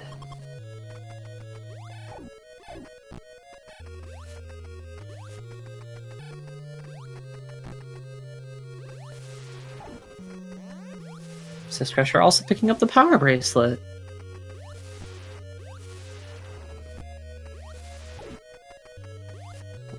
I know Antlers has the raft, and I know he checked the Gray Raft Island. I don't know if he checked Vanilla level 4 yet, so I'm not sure if raft is beneficial or not. Gray Raft Island was not beneficial, it was a shop. They didn't have anything important. Hint there for Sis Crusher that applies to nobody right now. Nobody's in Norfair. But the book's in Norfair, if anybody wants to go educate themselves.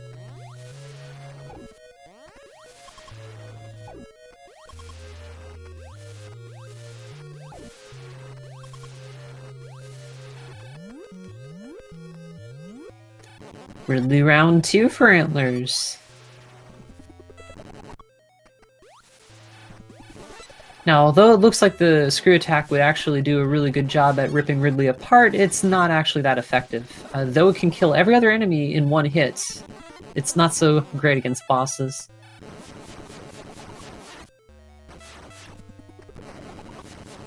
What does help is having Ridley jump into the corner here, where he can just take a bunch of missiles. Sis Crusher picking up Triforce piece number 2 is rivaling Antlers for Triforces.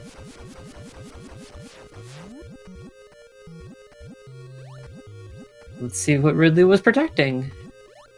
Antlers does not have Morph Ball bombs, so he's going to have to do kind of a tricky glitch here that clips him into the room.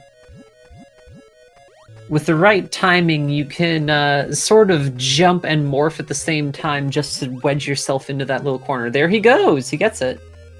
As Dark Ruby checks the ceiling item, I believe that's Kraid Totem. And that is, what, wooden arrows?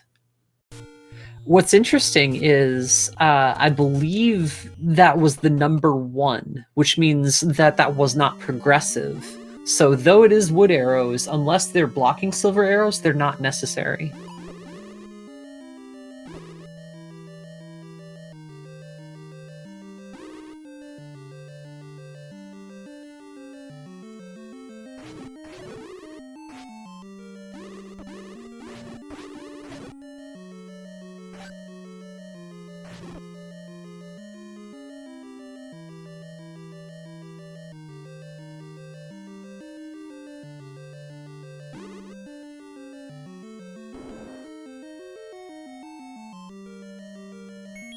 Antler's now armed with the bow and arrow, is in level 6 where he can kill Goma, and we'll see if that actually blocks anything.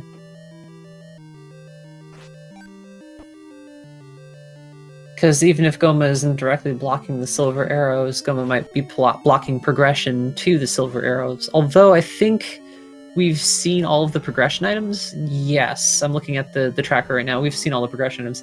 Ah, Dark Ruby just found silver arrows without having to defeat Ridley, so never mind. Question answered.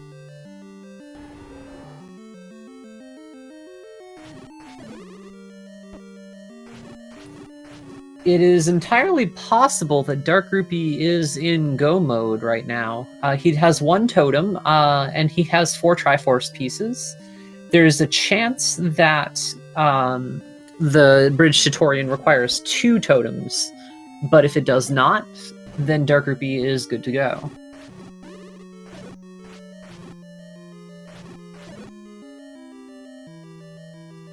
Now, I'm not sure Dark Rupee knows exactly what room he's in, because I'm seeing him behave a little strangely for how to actually get through this area. I'm not even sure if I know exactly what room this is, but it's certainly not the one where there is a Morphball tunnel 3 tiles up. That's kind of curious.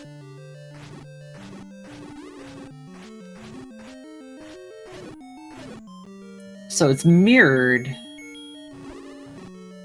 I don't know, I'm having difficulty placing what that room is because of the mirroring. I think it has a Morphball tunnel at the very top of the wall to the right, and it's not one. It's like you don't have to destroy any blocks for it. So it'll take Dark Rupee a little bit to figure this out, and he does have the tools at his disposal if he can get that waiver to get into the right spot. We do find the Any key here in level 6 for Antlers.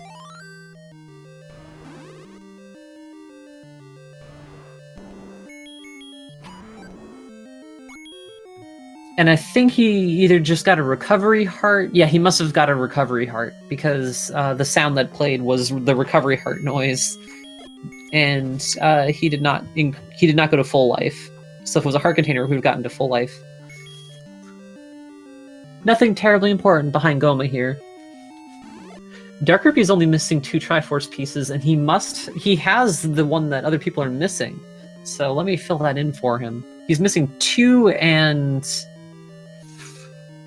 what is that, 3? No, not 3. It would have been one of the last 4, so that's interesting. It might be 6.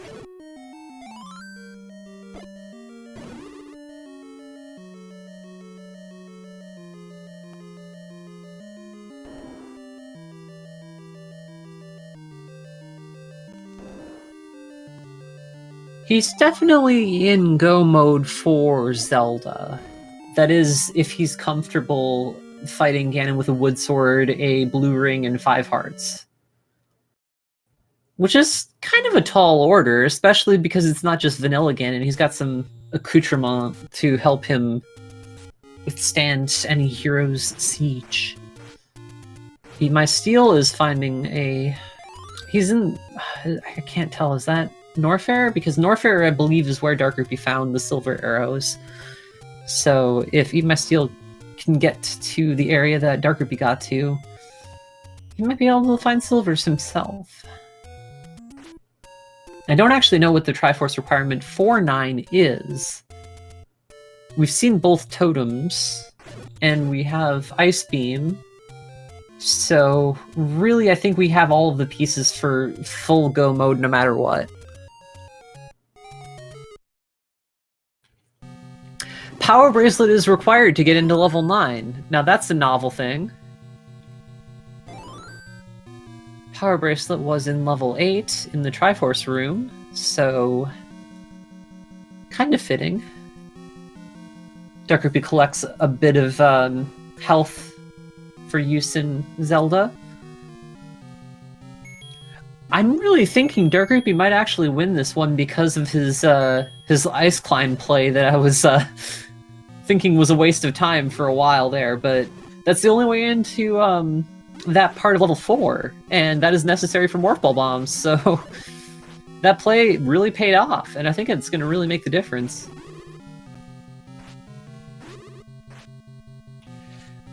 Antlers does not have silver arrows, and is here in level 9, I think risking for it. I think he might be hoping for Morph Ball Bombs as well. I'm not sure if he saw the hint about Morph Ball Bombs.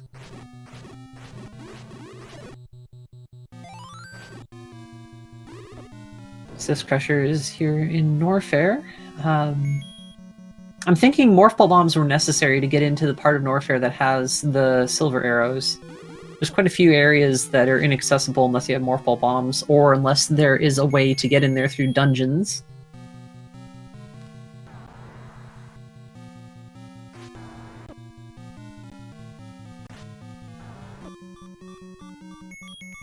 I'd be intrigued to see how much Metroid help you'll be able to find in level 9. Sis Crusher picks up the raft.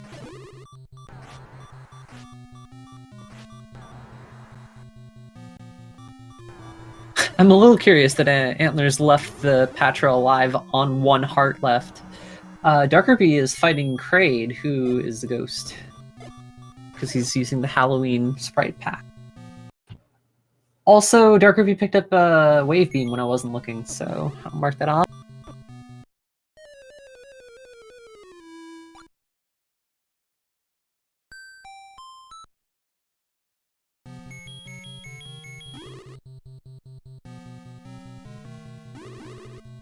Dark Rupee taking advantage of the invulnerability frames you get after being knocked around by a Morph Ball Bomb.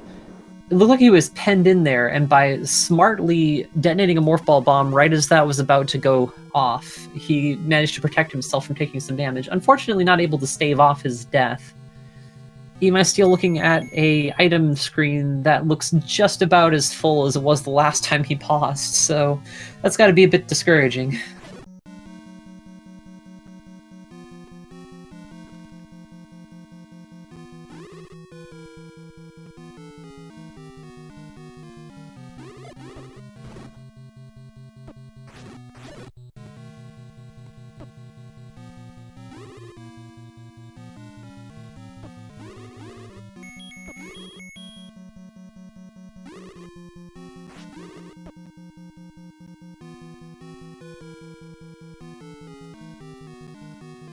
Now, he's here in level 7 where he can pick up the Morph Ball, so Steel might still have a path that he's looking to explore.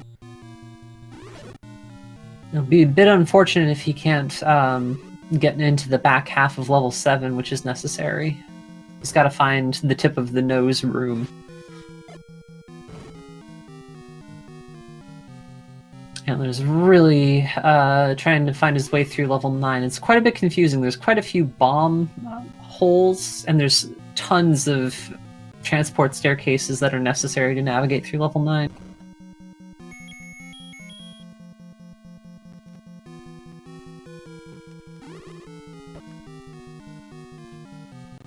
So this isn't necessarily fruitless to explore level 9, because he's going to have to find Ganon at some point. Sis Crusher is trying this ice climb. He does have Morph Balls, so he does have the option of just wall clipping his way up there, which I'm wondering if he'll resort to, or if he's going to be just as dedicated to this as Dark Rupee. Darkerby running low on life here in this fight against Kraid Ghost, but he manages to prevail. Sizcrusher having a lot less difficulty getting through that ice climb, and he makes it up there. Hopefully he survives. Oh, he's got plenty of energy, he'll make it. Unfortunately, it looks like Kraid was only blocking a heart, though it does give Darkerby plenty of missiles to work with.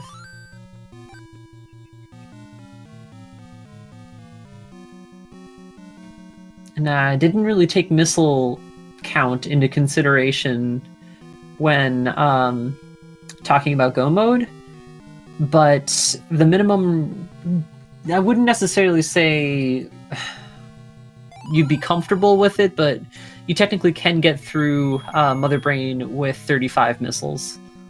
But that means you can only miss 3 times, and you have to keep refilling missiles in between destroying Zebatites on the way to her.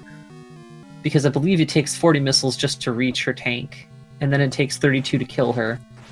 So, not ideal.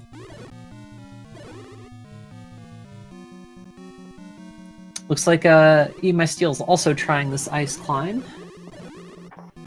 Bit of a tricky one here. Sizcrusher finds level 4. I'm pretty sure he's happy to see that if he's seen the hint.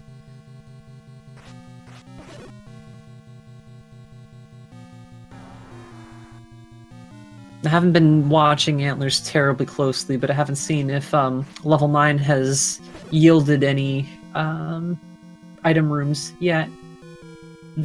One of them is going to be a tip of the nose situation, and another one is going to be a diamond staircase, just like the transport staircase he just took.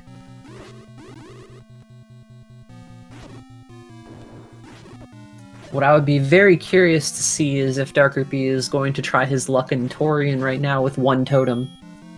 The other totem, the Ridley totem, is in level 1.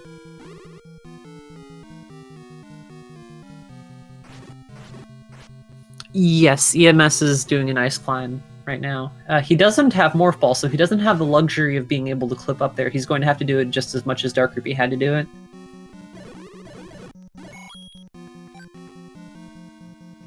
High jump boots would help quite a bit with this this climb, which I believe we're in level 8. So that might be actually gated behind Morph Ball or Morph Ball bombs or Candle or something. I didn't actually see where the entrance to level 8 was. Eat My Steel is running out of life here. Sizcrusher finds Triforce piece number 1. I haven't seen if he's found the Morph Ball bombs yet. I don't think he has. Antlers finds Ganon. I don't think he can take this fight, so I think he's going to try to bomb his way out of the arena. And no luck. I believe with Sizcrusher picking up Triforce piece number 1, that puts him in the lead for Triforces.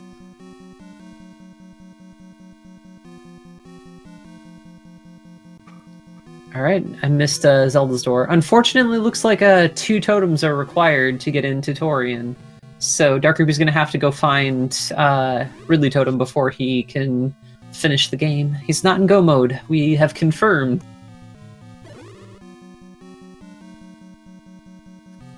So close.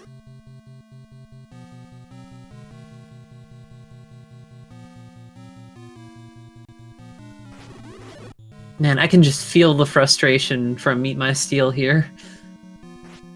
But it is actually good that he's dedicating to this. I mean, there are other things he could be doing, like getting Morph Ball, but... Oh, so close. Now he needs to go down and let that side hopper that unfroze down there move up. No, he's not going to let that happen. Nope, you can't make that work. Sorry, sir. Sizcrusher picking up Morph Ball Bomb.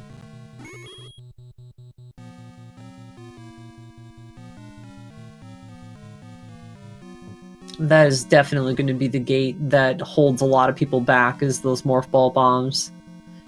And if Sizcrusher goes up there and he finds Morph Ball bombs and doesn't have Morph Ball, I'm not sure exactly how he's going to feel. It's going to be a complicated emotion. Yay, this is important, but no, it's not yet progression. Antlers is still moving around level 9. I think he hasn't found the treasure rooms yet, so we don't know what's in store in level 9. Magic Shield, doesn't care. Very nice fast block clip. He finds another sword upgrade. He's going to be the first with the magic sword, and probably the only with the magic sword at this.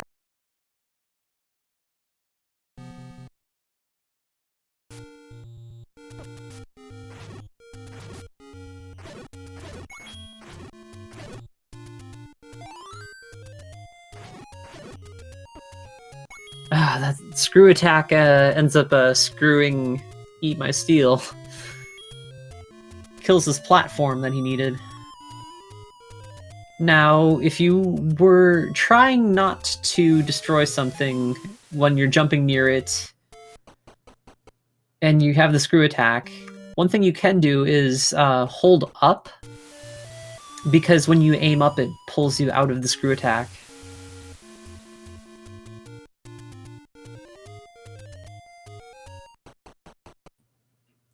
Also, if you jump without any horizontal momentum, it doesn't initiate screw attack, which I'm pretty sure is Eat My Steel's MO here, is making sure that he jumps straight up rather than at an angle.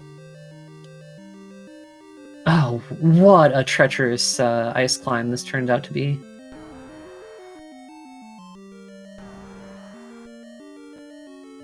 Antlers, I believe, on his way, into Metroid.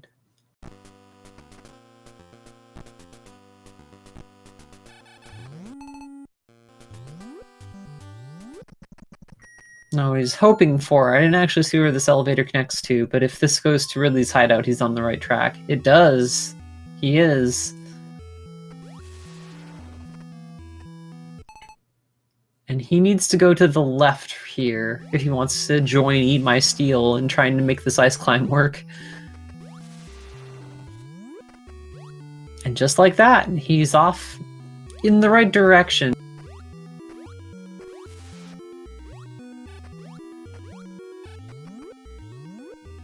Eat My Steel unfortunately takes a death, and I think that might discourage him. Oh, maybe not. I was thinking that he might give up on this tactic, but... Oh, no, he actually is rerouting. He's going somewhere else. I know how that is. You were trying for so long, you don't even know if it's worthwhile, and then you finally take a death, and you're thinking, do I really want to go back there and try again and waste more time? Unfortunately, he should. Still lacking Morph Ball, though. There's plenty of other things he can look into doing. Dirkerby finds himself here in level 5. There is a recorder here available if he needs it.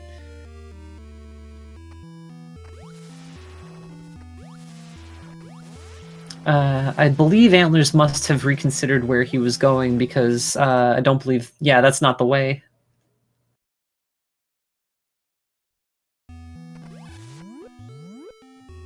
Yeah.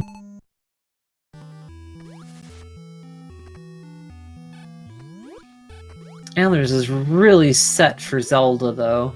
So, Sis Crusher taking on Kraid here. Good way to bolster your missile count. Take out one of the mini-bosses. Speaking of bolstering missile counts, Eat My Steel picks up a missile pack. Not exactly groundbreaking news, but just happened to be relevant to the discussion at hand.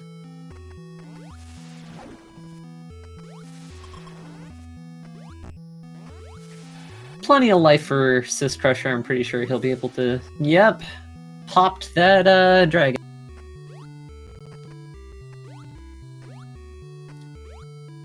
Picks up for himself a nice heart container for his trouble. Antlers is working on this ice climb. Let's see how much trouble he has. These side hoppers don't like to cooperate. And he's got 9 energy left. He can't take another hit. We also have not seen Varia's suit yet. Another thing to note is that Antlers, I believe, is the only one doing this with high jump boots, which does make this a little bit easier. There's more margin that he can play around with. What I'm surprised with is that nobody has decided to... Well, maybe Antlers is doing it right now, but nobody's decided to clip through the wall to get up there. Nobody wants to be stuck morphing in the wall for that long, but at some point, it might actually be faster than trying to get this ice climb to work out.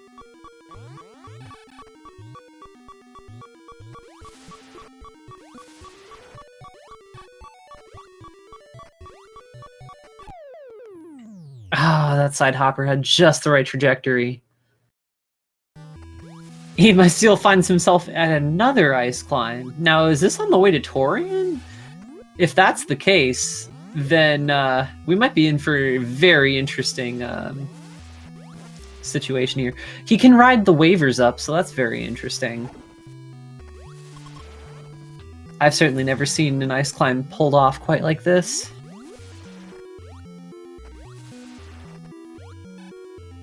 Unfortunately, my stream froze here, so I'm going to be delayed a fair bit, but I'm going to be watching on here on the Twitch channel to see if he pulls it off. Going to be a bit behind. Looks like he didn't.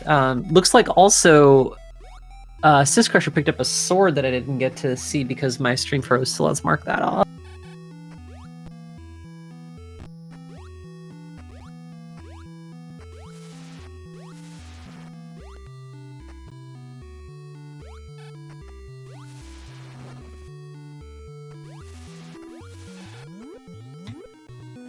Alright, refresh the page. I got sound. There we go, now I got my video back. Okay. Any developments? Looks like Antlers is back at the ice climb. Eat My Steel still playing around with the waivers. Gosh, this is just... I'm very interested to see how this goes. Dark Ruby picks up a ring. That's his second ring.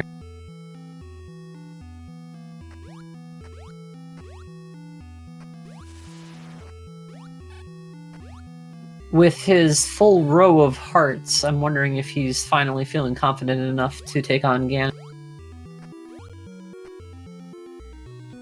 Didn't see, but I wonder, he's probably picked up the recorder either by now or shortly will, so I think I'm just gonna mark that off for him.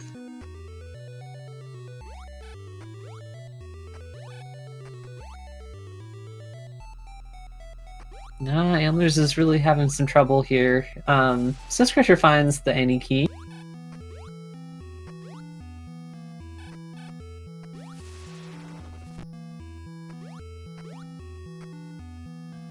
He doesn't have the arrow, so he couldn't kill Goma, but that's okay, because Goma only had a recovery heart anyway. Oh, Antlers was so close to being able to freeze that side hopper right in the right spot. Oh.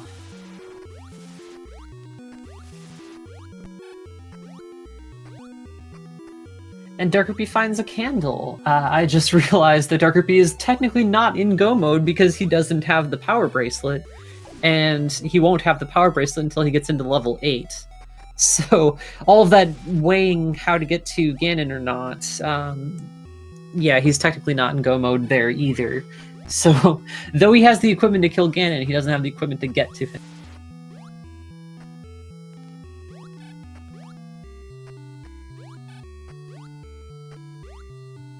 And now we have a successful ice climb from Antlers. Nobody wants to stick their nose in the wall for that long, but I actually think I would advocate for it in this situation.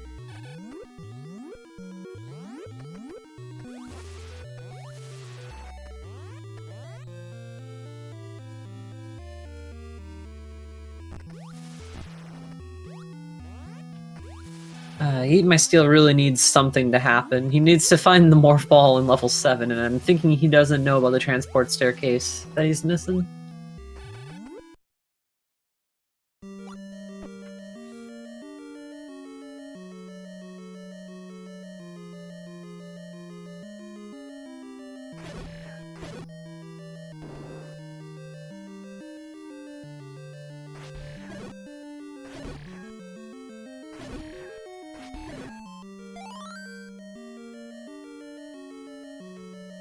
Now, I'm a little curious about that ice climb that Eat My Steel was trying to do in Brinstar. I don't think that is the way to Torian, but I'm not sure where it was he was trying to climb. Was he just trying to climb out of the Kraid's lair area? Since that was actually a very steep fall that didn't have any platforms.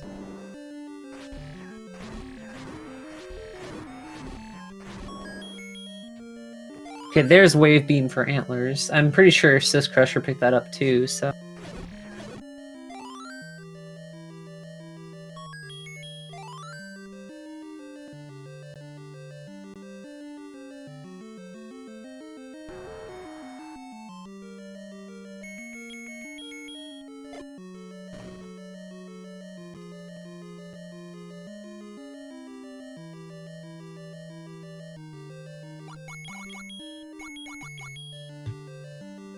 I'm just intensely curious to know where these runners are planning to move next.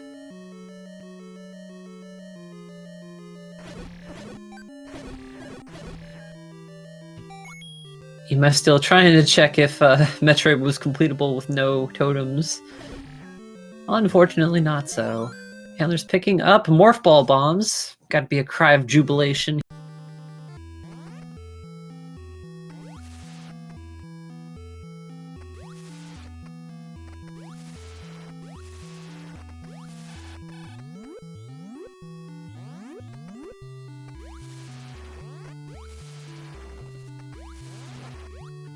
Oh, I know Dark Ruby picked up the boomerang, but for some reason that's not marked, so let me attribute that to him.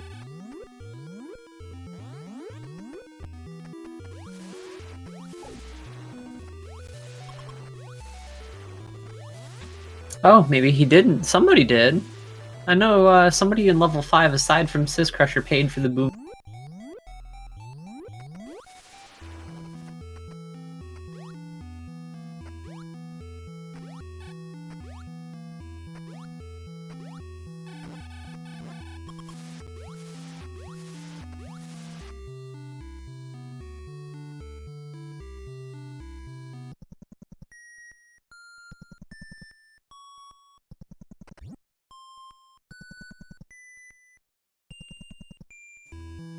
Handler's taking a quick trip on the elevator, I think to reset his respawn location before he goes back into Kraid here.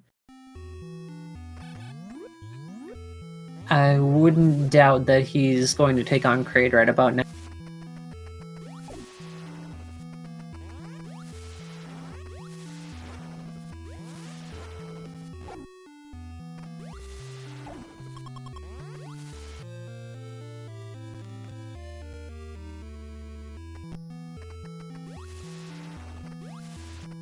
Looks like Dark Ruby found his ending key as well.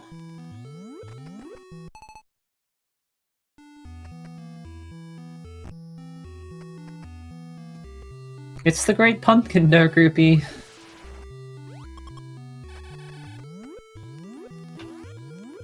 Good grief. Oh, it was a key that it dropped.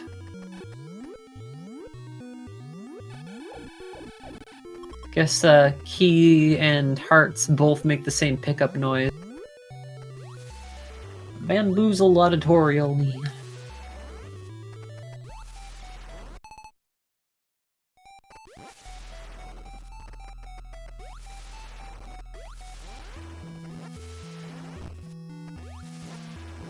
He must still just not have the luck right now. He needs Morph Ball and he can't get through that area.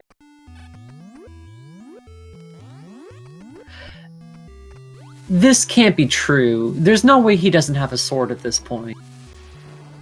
He's been in level 2, hasn't he?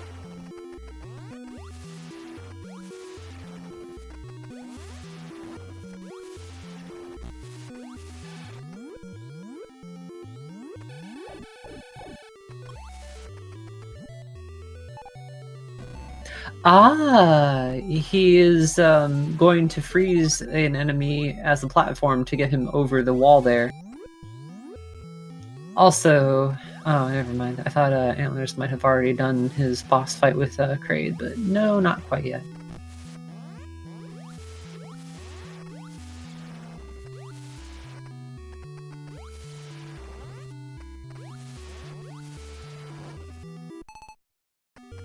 Alright, that should do it. That got my steel over the wall here. Let's see if it was worth it.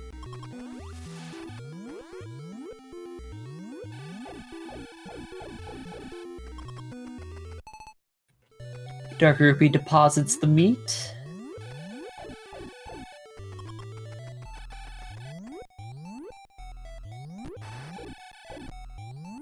And there we have the long beam for Sis Crusher.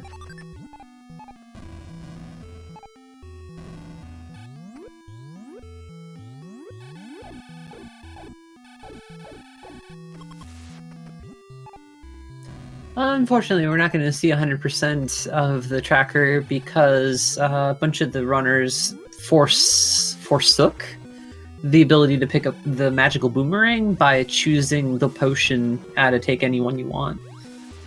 But if you're content with the wood boomerang to fill up the tracker, we can still do that.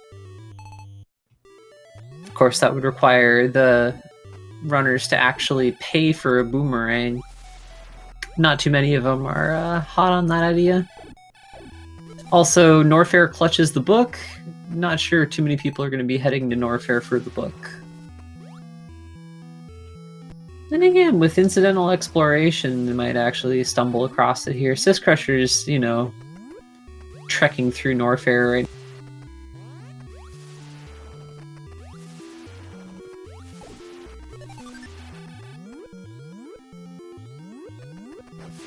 And here we go, Antlers with only 157 energy, taking on Kraid.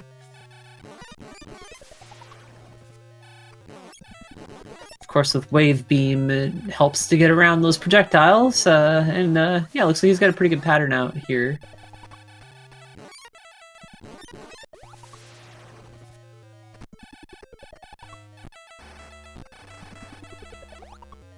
That's not looking too hot. But he does have all of his projectiles frozen behind him now, so he's got plenty of opportunity right now. There we go.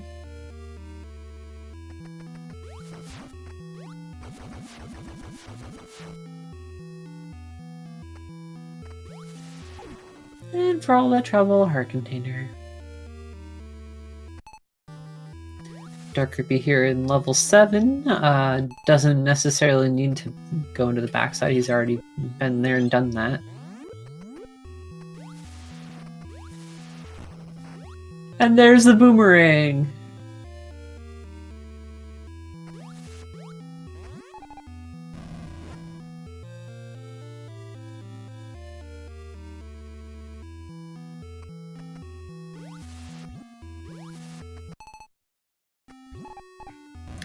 Though it's possible to go from dungeon to dungeon directly through a wall, through a door, I'm not sure if I saw that any time in this seed.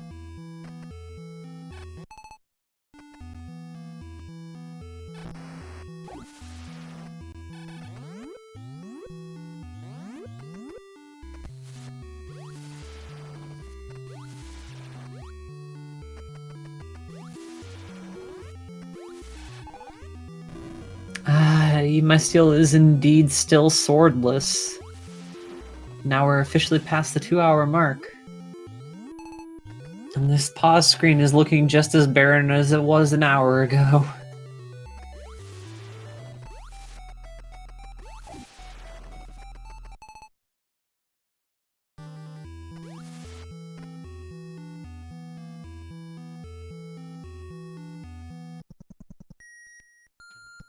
Sis Crusher finds the book. Gin does not take the book.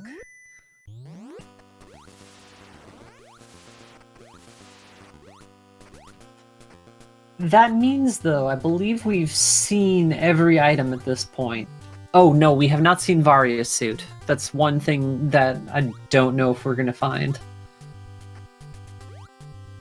Unless, did Antlers pick up the Varia suit in 9 when I wasn't looking? Because I think there's an item room in 9 that I didn't see, and I wouldn't be surprised if he picked it. Ian My Steel sees the Zelda compass potentially for sale at the graveyard. Yeah, Sis Crusher really doesn't want that book. He was on a jump trajectory that would have had him picking it up, and he backed off of that jump just so that he could avoid taking the book.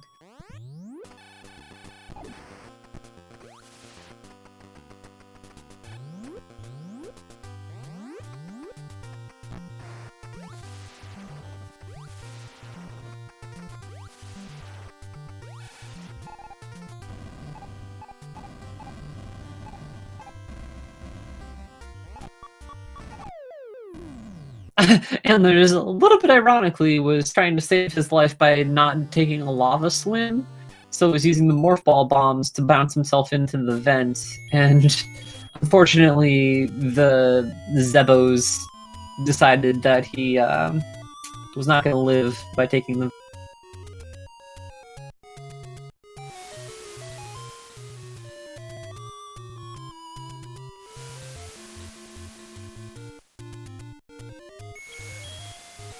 We definitely have a race on our hands here between Antlers and Dark Ruby and Sis Crusher, all just so close and yet so far.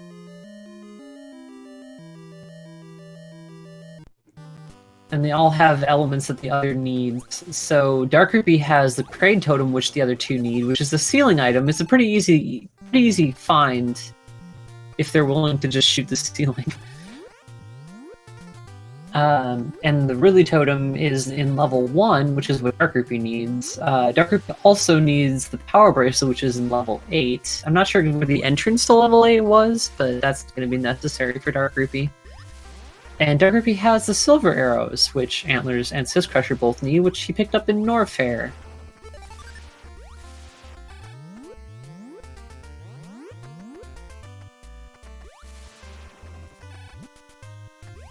So nobody's in go mode yet. And even my Steel just having the hardest time finding a place to make progress. Still swordless. Swordless and bombless and nearly penniless. Zelda is not a welcoming place for Eat My Steel.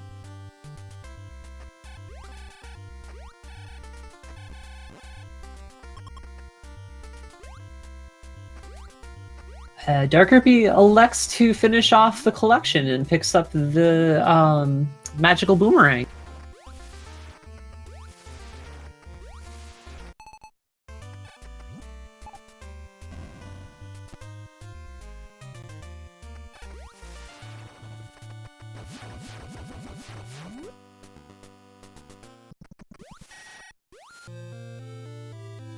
Okay, there's Triforce piece number 8, which means I might have to reassign which one that Sis Crusher is missing. So that leaves Antlers with only Triforce 1 unobtained, which he might have actually, since that was in level 4, and I think he might have picked that up when I wasn't looking.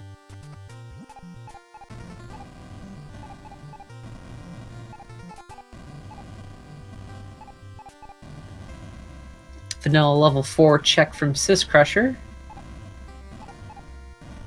Or not. Kind of surprised he rafted up there just to blow the whistle.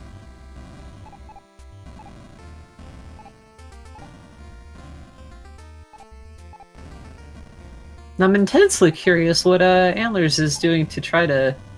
Is he trying not to get into the bottom vent? Does that not lead to where he needs to go?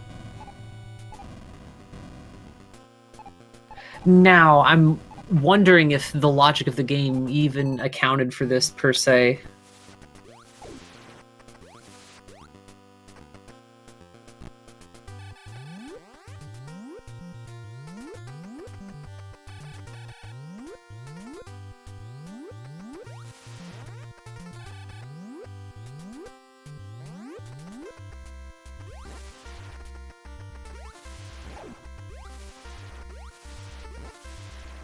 Every time I see my Steel on that pause screen with the cursor just flashing, I'm wary that a forfeit is not coming, or is coming soon after.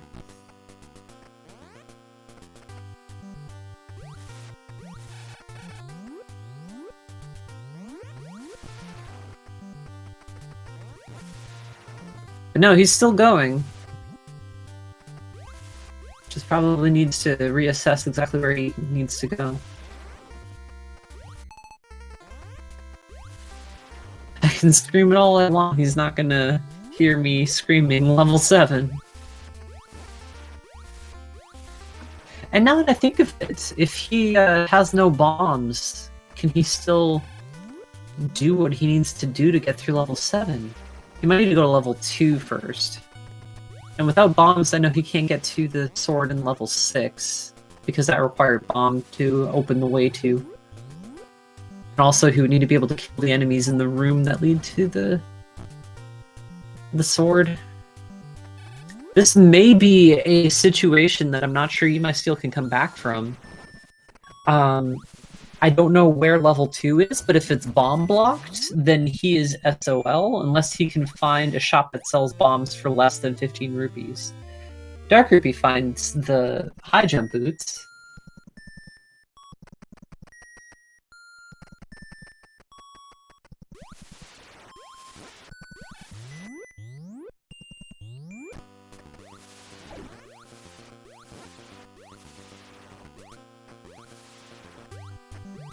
Shoot, it really does come down to being able to find either bomb pickups in Metroid, or being able to find the entrance to level 2 if it is not blocked by a bomb. There's Various Suit. How in the world have we not found Various Suit until now?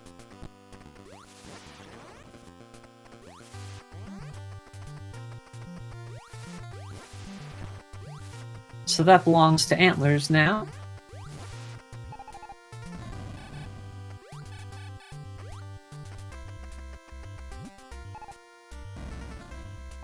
Oh, those don't line up at all.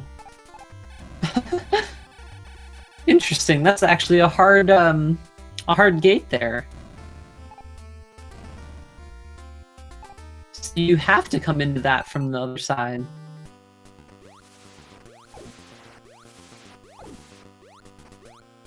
Was that the difficult ice climb?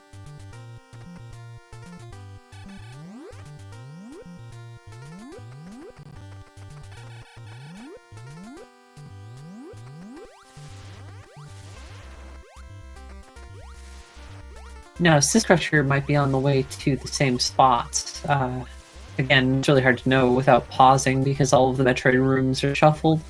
So when I think I know where we are, not exactly sure.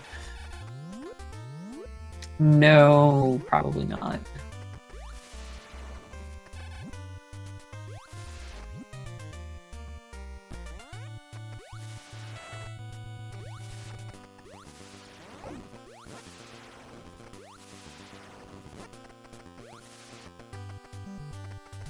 Certainly there had to have been bombs available for 15 rupees or less, right?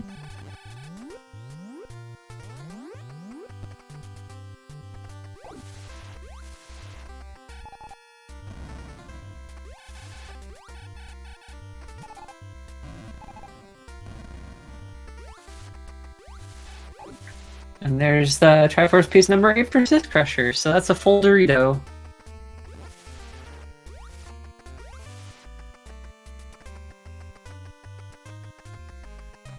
The whole enchilada. Ah, yes. So, yeah, I see with Sith Crusher why he wasn't able to, or with Antlers wasn't able to, use that tunnel. Sith Crusher opting to try to freeze the Rios. Probably a little bit better for a setup. Antlers sees, Kraid Totem, but having a hard time setting up that Rio correctly.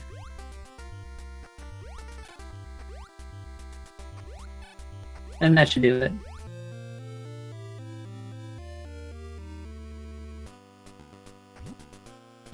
Alright, that's go mode for Antlers for Metroid. He still needs Silver Arrows to be able to beat Zelda.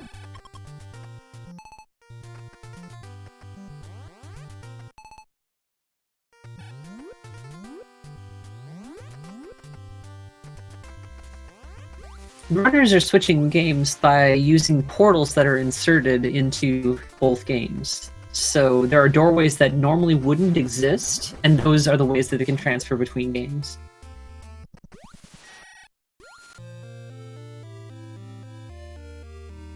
I just got word that Sith Crusher has indeed forfeited.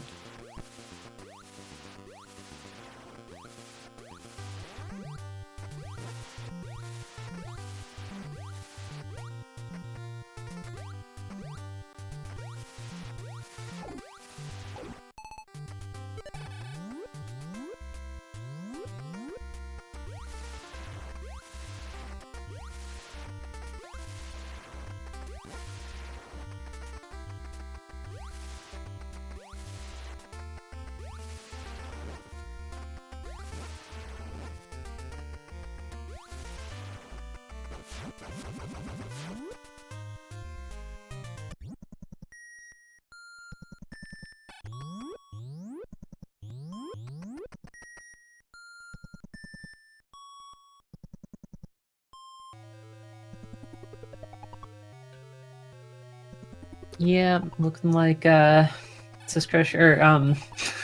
Steel has expressed his frustration. And they're just making his run into Torian. I'm almost wondering if there's protocol for interview for forfeit, because I totally would want to, because I really want to know, like, if he had ideas of what he could do with more resources or not. So, yeah.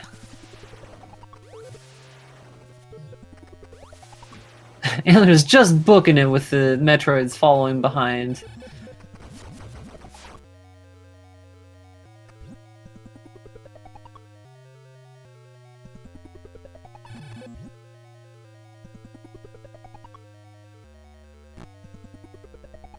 Yo, math girl, they're allowed to be interviewed. Okay, I'll ask. Okay.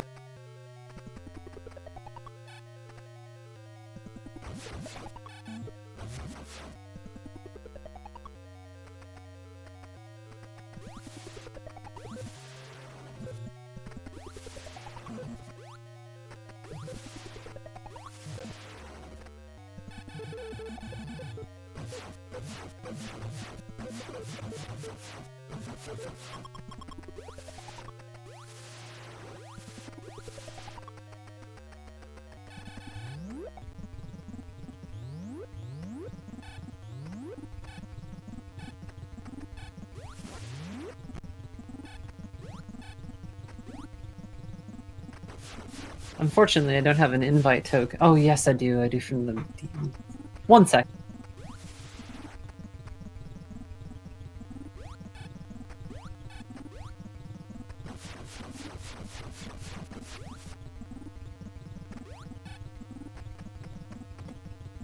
Alright. That is one full energy tank situation here for Antlers. Plus, he's got Varia suit. Yeah, this is going to be no problem whatsoever. Just to see how fast he can actually get this done. Fast and safe actually kind of go hand in hand. Alright, UMS Seals here for a post-game interview. So... Right. Where was what I needed? One thing you probably wanted was Morph Ball. That was in level 7, but it did require you to be able to clear a room so you could push a block so you could get to the transport staircase. And if you didn't have any way to clear that room, I don't know if there was a way to actually get to that part of level 7. So you might have needed a sword, which you needed to go to level 2 or level 6. And level 6, you needed a bomb to be able to blow the wall open to be able to get to the sword. So... you might have needed bombs. Yeah, I had no way of getting them where I was. Like, I tried bombing in 3, so I took my chances going into 3 and seeing if I could find something there with bombs. I did a little bit in 7. I got the meat and tried to go to 7. Got nothing blocked there. Like, I think I was straight up blocked if from bombs. If I couldn't get bombs, so I couldn't progress. Yeah, it all hinged on whether there was some shop somewhere that sold them for 15 or less. What I have seen them do is, if their bombs are wasted, they'll reload. So they'll save when they enter someplace, and then if the bombs don't work out, then they just reload the save. Yeah, I hadn't saved with bombs, so I was figuring, okay, next thing I check. I mean, I didn't know that you could get completely blocked out of a randomizer doing that. So I was like, well, there's got to be progression somewhere that I'm just missing. I thought, Ice Beam there gave me a couple checks I could get into some stuff, so I was looking at that stuff. And oh yeah, I saw you. You were trying some pretty hard ice climbs, and actually, that ice climb in Kraid is necessary because Morph Ball bombs are behind there, but that wouldn't have helped you because you didn't have Morph Balls, so... Yeah, but there was another path from somewhere up above there that's in that part in Kraid. Like there was an entrance that popped in from the side there. Yeah, it's the back half of level 4, and it's the only way to get there. So it was a one-way situation. You're not going to be able to enter Kraid from that direction. Yeah, I could not figure out how to get up there.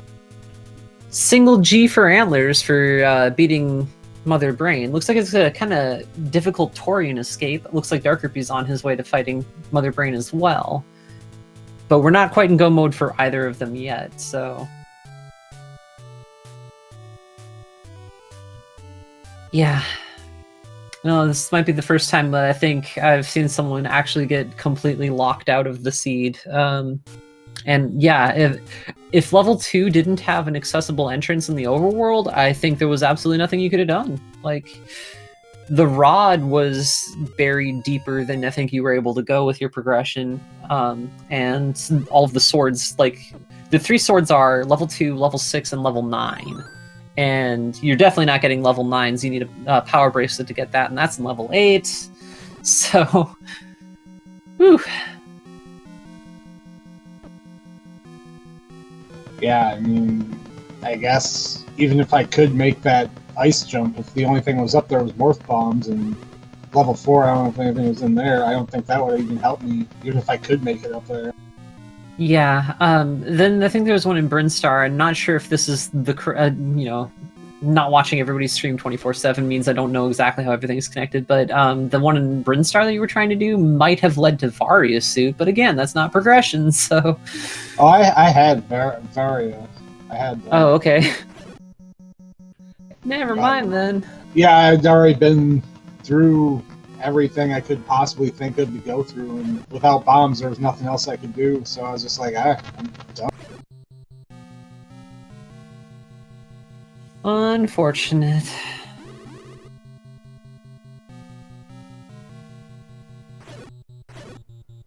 Now, I might have missed Antlers picking up the silver arrows because he's acting like he's in go mode.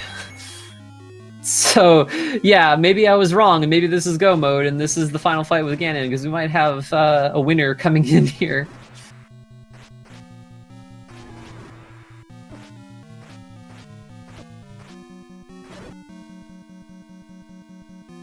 And there's, yeah, he's got silvers, so I missed it.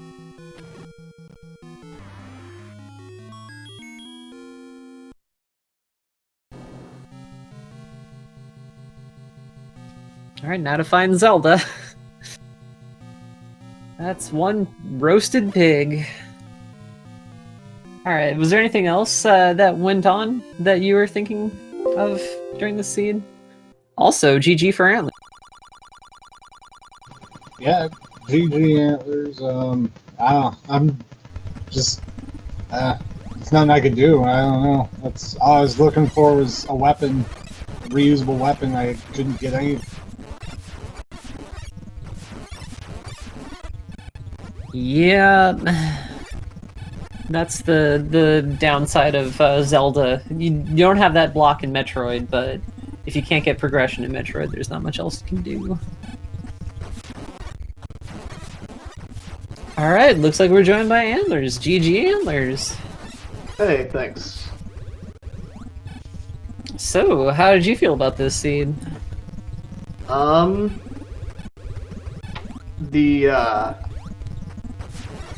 The full rando Metroid rooms is brutal. I'll just say that. Yeah, and especially allowing Ice Climb to be required. I definitely saw everybody struggle with that a little bit. Because it was required. Was it, though? Well, I think not technically. Because you could always warp with, or not warp, but wrap with Morph Ball. But nobody opted to do that, so... Actually, I think even, like, because you get Morph Ball bombs up there, but I don't think Morph Ball bombs were required. You make a good point. I don't actually think Morph Ball bombs were required. I mean, that climb out of Torian would have sucked without the Morph Ball bombs, but other than that, I don't know that they were required. I think that... Were they required to get silvers? No, I don't think so, because you can wave beam over there. You can open that block up with the wave beam. I don't think there were any other blocks but that one. Yeah. I could be wrong, but I didn't see any other blocks to get over there. I'll have to rewatch it. Gotcha. But yeah, that was a brutal spot for the morph ball bombs. I was thinking when I found them that I was probably a little bit behind until I found him, and then I was like, ooh, that's that's brutal. If they're required, I might not be behind, but then when I found silvers, I was expecting to get sniped.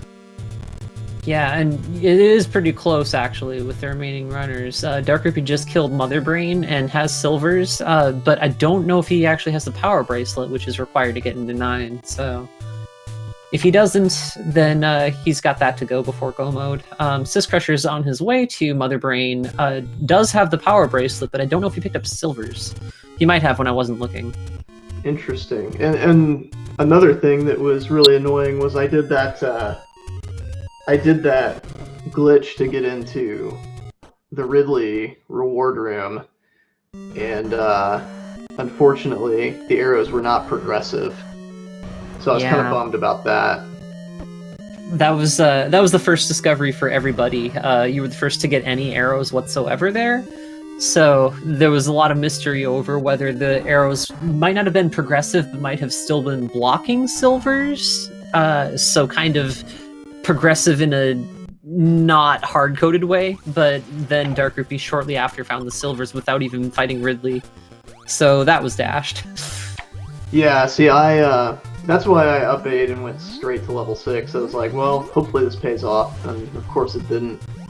Yeah. But that was kind of mean of the Seed though to give you level 4 and then not let you in. Yeah. Here's the front lobby. That's it. Right. Here's a hint, you know, for the item that most people picked up first, which was the letter. Oh yeah, I remember that hint. I was like, I don't want that. Yeah. Also, unfortunately, Eat My Steel may have soft-locked himself by not having any way to do damage. Didn't get a sword, and didn't have a path open to get a sword. Oh, that's rough. I know I found a sword upgrade later in the Seed that I felt like I could have gotten like right off the bat, but I can't remember where it was. You might have to inform me, because I never got to see the entrance to level 2, but is level 2 bomb blocked? No, it's the level 2 itself isn't bomb blocked. It's in the 100 secret in the Lost Hills. Oh, yeah. Yeah, then that would have been progression. Unless, was it Dodongo that had it? No, it was in the Triforce room. Oh yeah, then that was available. Because I found that and I was like, wow, I could have gotten that like immediately. Yeah, but you still had to have bombs to get in there. Oh, did you? Yeah, I was in 2 a couple times, and without bombs, I couldn't get anywhere. So that sucks. Locked out of everything. Yeah, that's rough. GG, by the way. Oh, thanks, dude. GG. Yeah, I actually didn't find my first sword in level 2. I found it in level 6. I did a lot of reset strats to get bombs back, checking the bomb or the double block rooms in level 6, and got my sword that way. Yeah, I saw you early on farming red whiz robes and resetting if they didn't drop bombs. Right. That is a strat that I used back in the All Boards No Swords Z1R tournament. Yeah, that's the kind of interesting thing about randomizers is how much you have to be prepared for just anything, really.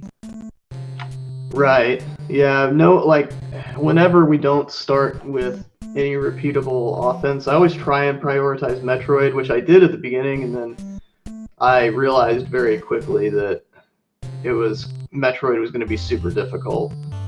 That screw attack early came in big for me, though. Oh yeah, that was a pretty early find for a lot of people. And also, I enjoyed your positioning to try to get a enemy on screen that dropped missiles. So you could get into the long beam check because it needed 7 missiles to open, but you only had 5. Yeah. That feels like forever ago. Yeah, that was really frustrating the first time I went in there and tried to get my check done and used all 5 missiles that I had, and it wasn't it. Especially since I had taken missiles instead of a key. I think I passed up on a key to get a missile pack early. It was really frustrating when that wasn't enough. I can't remember what was back there. It was something that I was like okay with, I think, but not that excited about. I think it was a ring, actually. Yeah. That was a kind of early acquiring thing for a lot of people. Trying to remember where those rings were, but I know that they got them pretty early. Yeah, I'm pretty sure that was one of them, and then the other was in Zelda. I think it was level 8. I want to say it was level 8. I mean, level 8 was required because Power Bracelet is in level 8, so... Oh, really? Is that where it was? I had completely forgotten where Power Bracelet was. For the longest time, I thought it was on the coast because the restream is a little bit too pixely, and I was seeing the crescent shape and thinking it was the Power Bracelet. Oh yeah, I saw that and I was like, well, I gotta find the ladder now. I was ladder blocked out of quite a bit. I can't remember where ladder was either. I can't remember. Yeah, you struggled with ladder for a very long time. Eat My Steel found that real quick. Actually, really early on, Eat My Steel was the first into a lot of dungeons and actually seemed to be leading the way for probably the first 15 minutes. But then, just hard wall. Yeah, so I guess Eat My Steel got the bow as well, but without arrows you can't really do anything with it, and both the arrow upgrades were blocked super deep and stuff. Yeah. Yep, and you know, my problem also is probably, you know, used to be in playing just the regular Z1R randomizer, which, you know, that logic for that, you know, it's never going to be required that you get bombs. I'm just used to that, and I wasn't thinking about it. I was like, wow, I got to be able to find something here. No. Sure. Yeah, I'm pretty sure every single sword upgrade, now that you say it or mention it, was bomb blocked. Well, the one in 9 obviously was super blocked by a ton of stuff, but I'm trying to remember where the wand was, actually. That's what I'm trying to remember too. Oh, that was in level 8 as well. I wonder if that was... Where was level 8? Oh, no. Can't remember. That's one I don't know. I never actually saw anybody enter level 8. I'm trying to think. I want to say level 8 was somewhere on the right side of the map.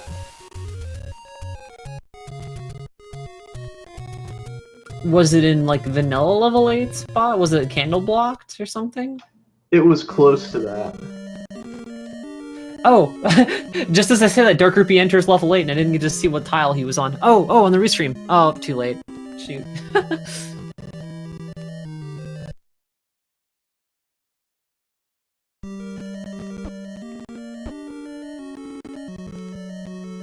Alright, third time's the charm here for Sis Crusher on Mother Brain. I remember where it was. It was in the forest, and it was a burn spot. So no luck there. Because I pirouetted both the left and right key doors. That's how I remember. And the candle was in level 5, and that was definitely combat blocked. Right, because you needed to be able to push the single push block with Pole's voice in the room. Exactly. And Pole's voice aren't even susceptible to bombs. Yeah. That's why I really like it whenever the weapons have randomized damage, and we start with like a boomerang or something. Something that can't really kill all that much, but at least it can kill like blue Octoroks and blue Moblins, so you can Right. farm bombs that way. Yeah. That's always fun.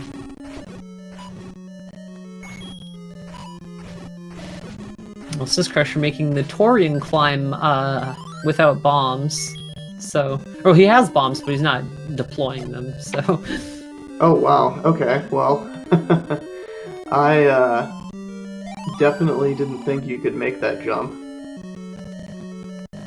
Metroid's finicky about max jump requirement. Like, if you have to go to your full jump height, it doesn't always give it to you. It's really weird.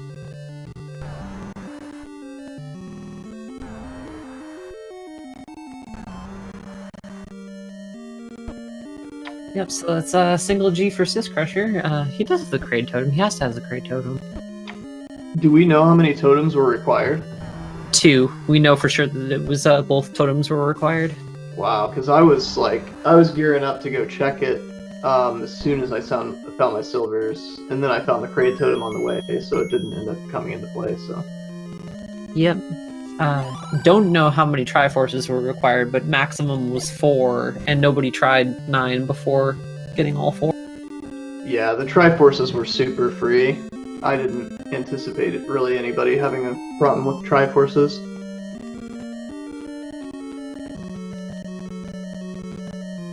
Yeah, no, I'm pretty sure everybody except for Steel has a full Dorito at this point. I'm actually not sure if Dark Ruby picked up number 6, but I wouldn't be surprised if he did when I wasn't looking.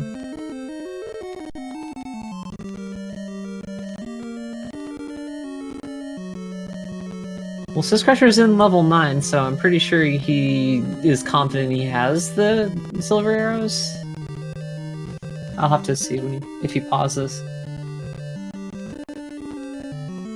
You might have been the only one with the master or magic sword. Yeah, that wouldn't surprise me since it was so deep in level 9.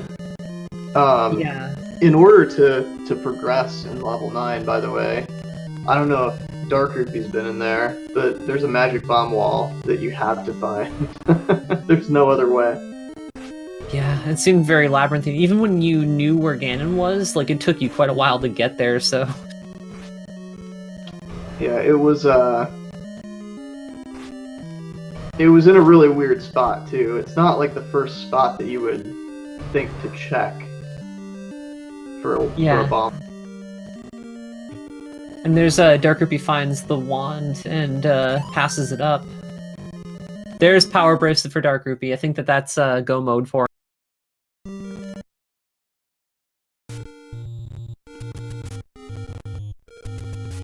So he doesn't technically know where 9 is, he just knows it's gotta be Power Bracelet blocked. Yeah.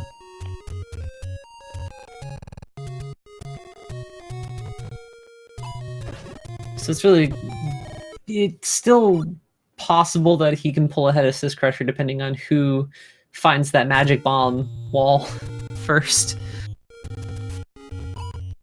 And yep, that's a full Dorito.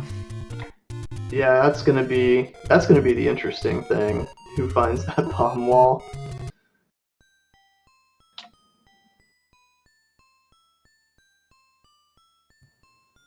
Yeah. Both of them are low on bombs too. Yeah, did we find both of the capacity increases? I know we found one of them, but... I found one of them. I never found the second one. Probably in Norfair somewhere. I was really dreading the thought of going to Norfair and trying to dig out all the freaking hallways in there just to randomly find items. And I have no idea how many items are going to be down there in the first place. I'm just super glad that I didn't have to go to Norfair. No, not at all. A lot of health down there, though.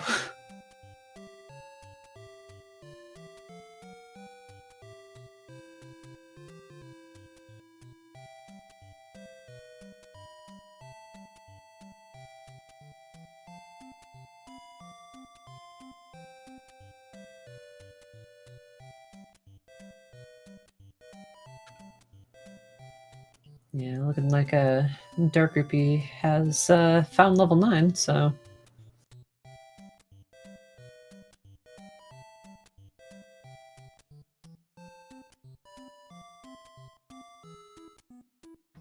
And I can see Sis Crusher did have silver arrows.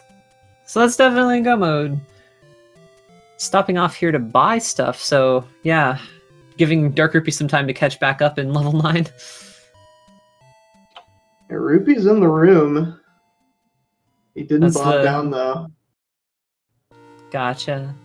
But no. So, yeah, it's the room right before the Patra. I'm probably a little bit behind because I'm watching the regular restream. Yeah, so yeah, he walked right by it and didn't even think to bomb down.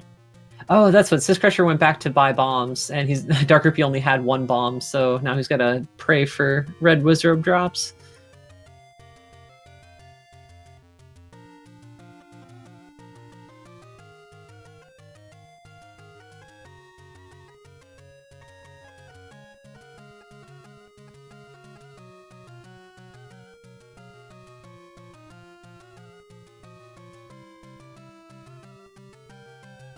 Yeah, Sis Crusher has level 3 potion as well, so even though he's low on hearts right now, that shouldn't be too much of an issue.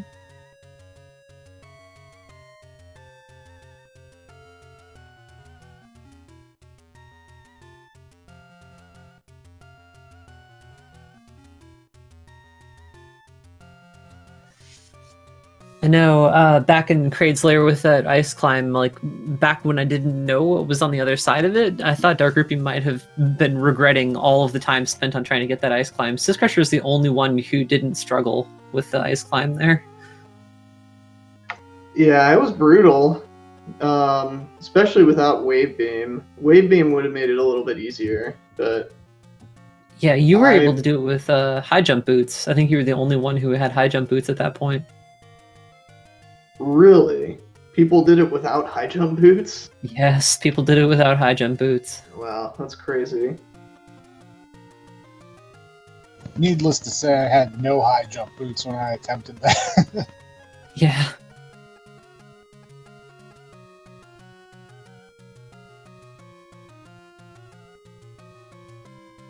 Now Dark Rupee's taken out to go get some bombs.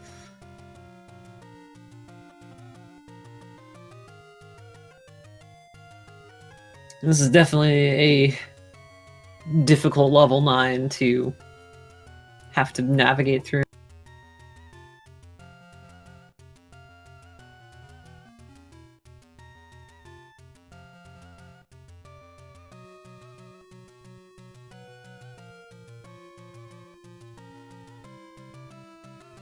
Not sure where the sound went. I think Dark Rupee's sound cut out.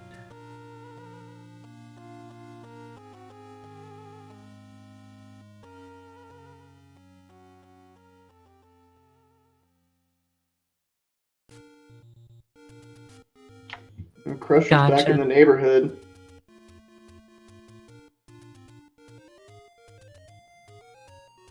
Oh, is that it? Yep, that's it. And Zelda's room's not too far from Ganon either, right? Yeah, it's directly adjacent. There's one more magic staircase that he has to take to get there. It's the one you just noped on, the diamond staircase below the Patra. Oh. Well, there's a lot of level 9 here that was hidden behind that magic bomb wall. Oh, a ton. Yeah, you couldn't get anywhere, really, without it. Anywhere important, anyway. Yeah, jeez.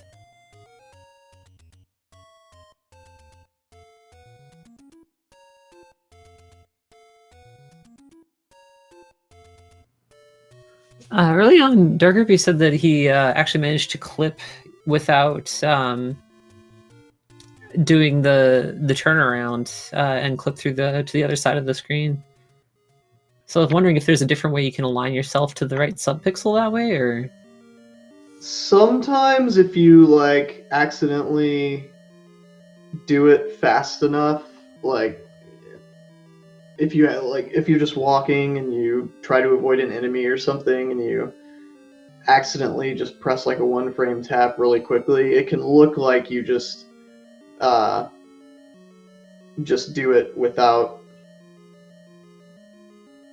doing anything. But Sure. like I've seen that's happened to me before. I've just been walking and like I try to avoid an enemy real quick and I end up walking off the other side of the screen. So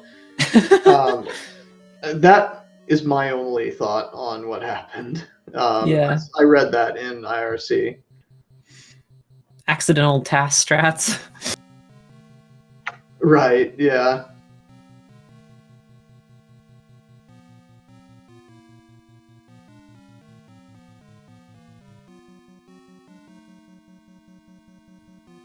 I think Crusher still lost a little bit here, even though he's right in the right spot here. Oh, here it is. I guess, does he Now not he's have going any for it. potions? No, he's got a 3-stack. I'm not sure why he's not being a little more liberal with those. Yeah, I was kind of wondering.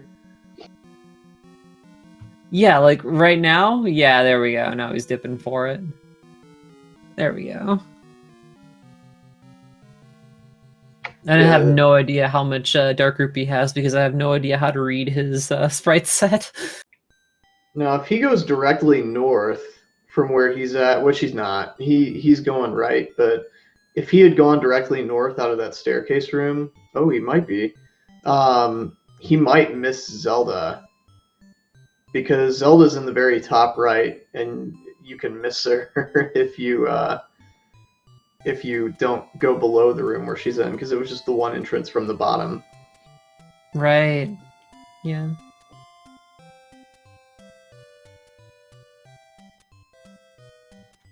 Yeah, no kidding. You really can't go anywhere in level 9. Like, I'm looking at his map, and there's so many rooms that are dead end and don't go anywhere. Yeah, Crusher also missed the magical sword. It was below him. It was like 2 rooms south of that spiral staircase room that dropped him off in this area. At this point, I'm not even sure which would be the better play for time. Okay, so he found Zelda now. I mean, you gotta hear... I think Ganon, you can hear him in this room, right? Right, yeah, he's already heard him, so... Yeah, here we go. Alright. Well, here's Ganon number 2.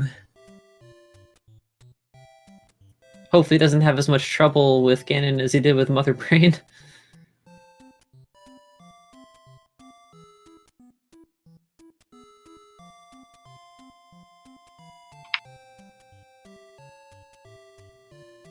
So one of the buffs, I think, is that Ganon does not just spawn in those 2 corners now, so it's a lot harder to lock him down. Oh, really? I didn't know about that. I know that the spawn times are different, so it makes it a lot harder to keep the stun lock, but I didn't know about that. I think I see him show up somewhere in the top corner sometimes. I might be wrong. But that's Ganon done, and Zelda found, so that's GG for Crusher. Or the Missile Pack, as it is.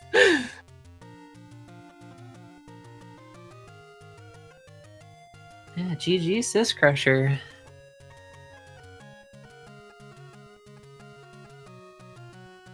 Dark Rupee's not too far behind, too. Depends on how quick he is to find that creepy, cryptic bomb. And I saw, like, he saved right at the entrance with a full bomb stack, so if he can't find the right way, he's gonna just load every time. Good games. GG Crusher, yeah. Good games. GG, man. Yeah, GG, dude. Yeah, that was a rough Mother Brain. Man, I didn't. I look up and I'm like 4 E-tanks down. I'm like, what? Yeah. Underestimated those guys a little. I had thought for sure you had it on the third time, and then I looked away, and then I looked back over, and yeah, 4 E-tanks down. I think I did get it the third time, but You did. It just got a lot closer than I barely. thought. Yeah. Yeah, I didn't even have to kill any of the Zebatites. Yeah, jeez. So, how do you feel about the full Metroid room shuffle? Yeah, I don't like it that much. I mean, you have to go in all the minor spots too, right? I'm assuming. You have to go everywhere. Like items could be anywhere there. Yeah. Like it was super confusing. Yeah, with the mirror didn't help either. Not Yeah. sure if it would have made a difference. You mirrored It or probably unmirrored. It's would. still just as confusing. Yeah. I'm just thankful that I didn't have to go digging. Like the silvers were my go mode, and I'm just thankful I didn't have to go digging Norfair for them, because that was Yeah. the last thing that I could have possibly done. I was Yeah. not into it. I was on my way actually to Ridley's Lair. I never went to Ridley's Lair. And Really? Yeah. So I went to I was like, oh, let's do Brinstar first, and then I'll go down at the bottom. So I don't know anything down there. Ridley hid the wooden arrows. Oh my! I was kind of annoyed to find those and see they weren't progressive, because again, that was my go mode. I was like 5 seconds from going in that room with the silvers. I go, man, I hope the arrows are non progressive. I hope I just find the silvers. And I walked in that room, and the silvers are right there. And that was my go too. Unless you find the wooden arrows, Right. then you'd be like, wow, I wish arrows were progressive. Of course. Yeah. That's what I was thinking when I found the wooden arrows. I was like, So really wish they were. did you go in with 2 totems or 1? Or none? Apparently it was 2. Okay. So that one in the ceiling it was required then. Okay. And also, there's a hint in 9 for arrows and Brinstar. Oh, really? Wow. Yeah, that's pretty funny, because if I had just found that when I was in 9 initially, that would have saved me quite a bit of time. I think I had a hard time getting a weapon to start. When did you get a sword?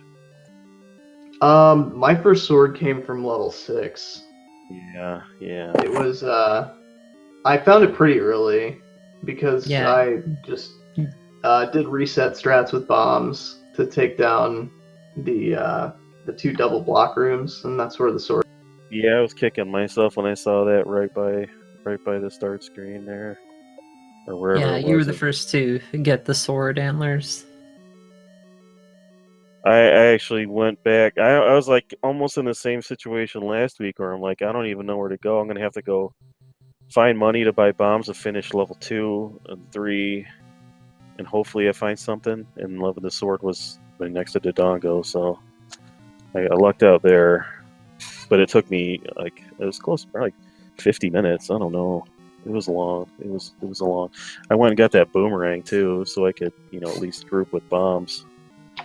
Yeah, when I was looking for, I went into 9 looking for silvers, and I found the last sword upgrade in there. Mags was you were 1 room away from Mags in level 9, but at that point you didn't really need it. Right. But I didn't really need it either, to be honest. But I dipped out after I found that, and I just saw on Rupee's side that he found a hint for arrows and Brinstar, so that's kind of annoying. I wouldn't have even touched Crades if I had seen that. Yeah. Was there anything in Craig's Lair at all? Well, the entrance to level 4 to get. Oh right, I knew. Morph ball bombs. Yeah, I saw that But hint. I don't know. I don't think the morph ball bombs were required. Really? Wow. Yeah, because if you had the wave beam, I'm pretty sure you could get to the silvers. That's true. That's true. I could be wrong on that, but I don't think. Wait, maybe there was. I know I had to bomb to get to a certain area, but I don't really remember where I used Maybe them. they were required. I don't know. I'm kind of second guessing myself now. I think maybe there was one of those little one of those rooms where you had to bomb up through a wall. I don't know. But Rupee found where he needs to be. What's his issue right now? He's just looking I for. guess I should turn it on. Yeah. He's just looking for Ganon and Zelda. Yep, he's in the right quadrant, but wrong direction. I don't think he has a potion. Or does he? Yeah, he does. He does. Yeah, that's it. It's a tulip looking thing. Got an extra one too.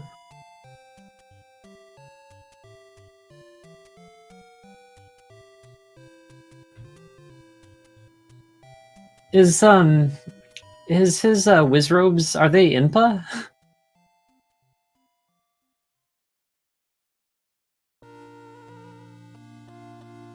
I don't know.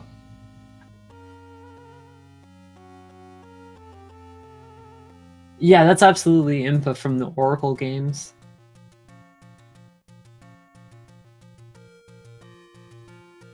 Yeah, and there's he hears Ganon, he sees the Zelda door, so he's got all the information he needs. He's got a full heart container supply and another potion. So here comes the last fight against I can't even tell what that is. Oh, it's the pig head. Right, because he's got the Halloween pack on. Where was Variasu? Was that down in Ridley? No, it was in a Brinstar area. Oh, okay. I guess I just split once I got the arrows. I up and 8 because level 3 was right by where I needed to go. So It was in Brinstar. It was in the. It got shuffled around, but it would have been where like the start item is. It got shuffled to like the middle of Brinstar. You have to like freeze something and jump over it or something like that. Or get the morph ball out of level 7. What's a morph ball? I don't know what that is.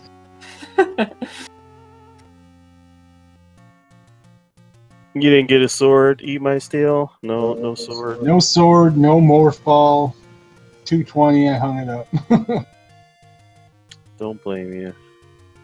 Just couldn't get bombs. By the time I knew that I was going to be bomb blocked out of something, I had no way of getting bombs again. So I didn't think to save. I'm not used to not being able to ever be able to get anything without bombs, so I didn't think about it.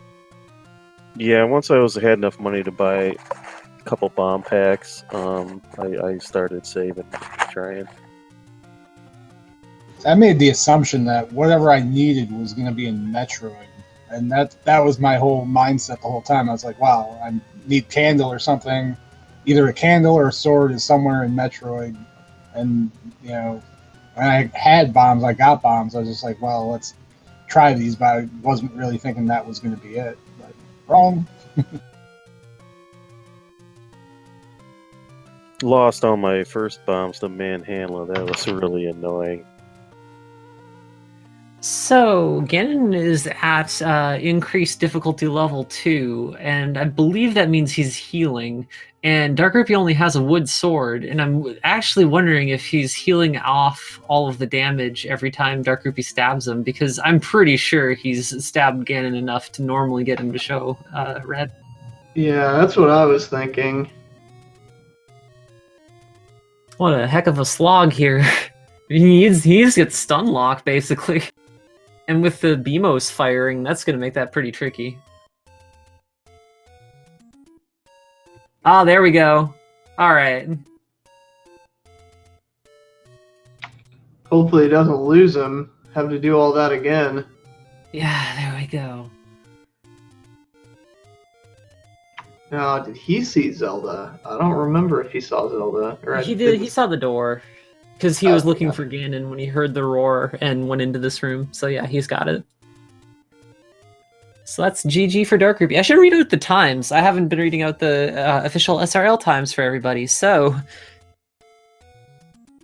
we've got Antlers finishing in first place with a SRL time of 2 hours, 28 minutes, 51 seconds. Crusher finishes in second place with 2 hours, 54 minutes, and 45 seconds. And Dark Ruby finishes in third place at 3 hours, 6 minutes, and 16 seconds. GG's for everybody. And I believe tonight we didn't have anybody playing along off stream, so I think that this is the full conclusion of the race.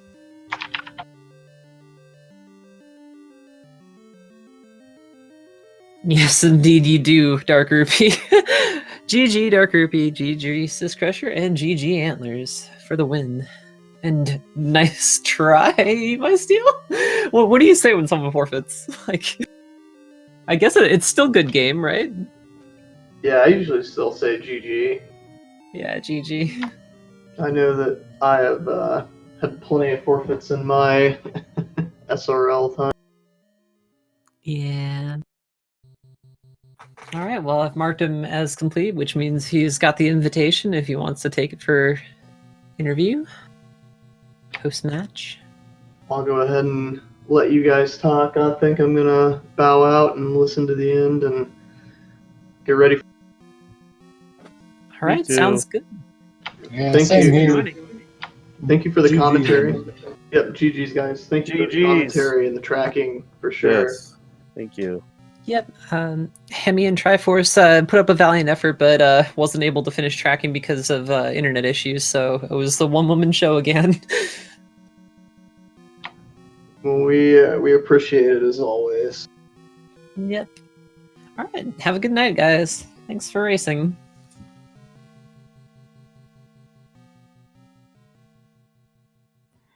Alright, I'm asking to see if Dark Rupee wants in on this interview.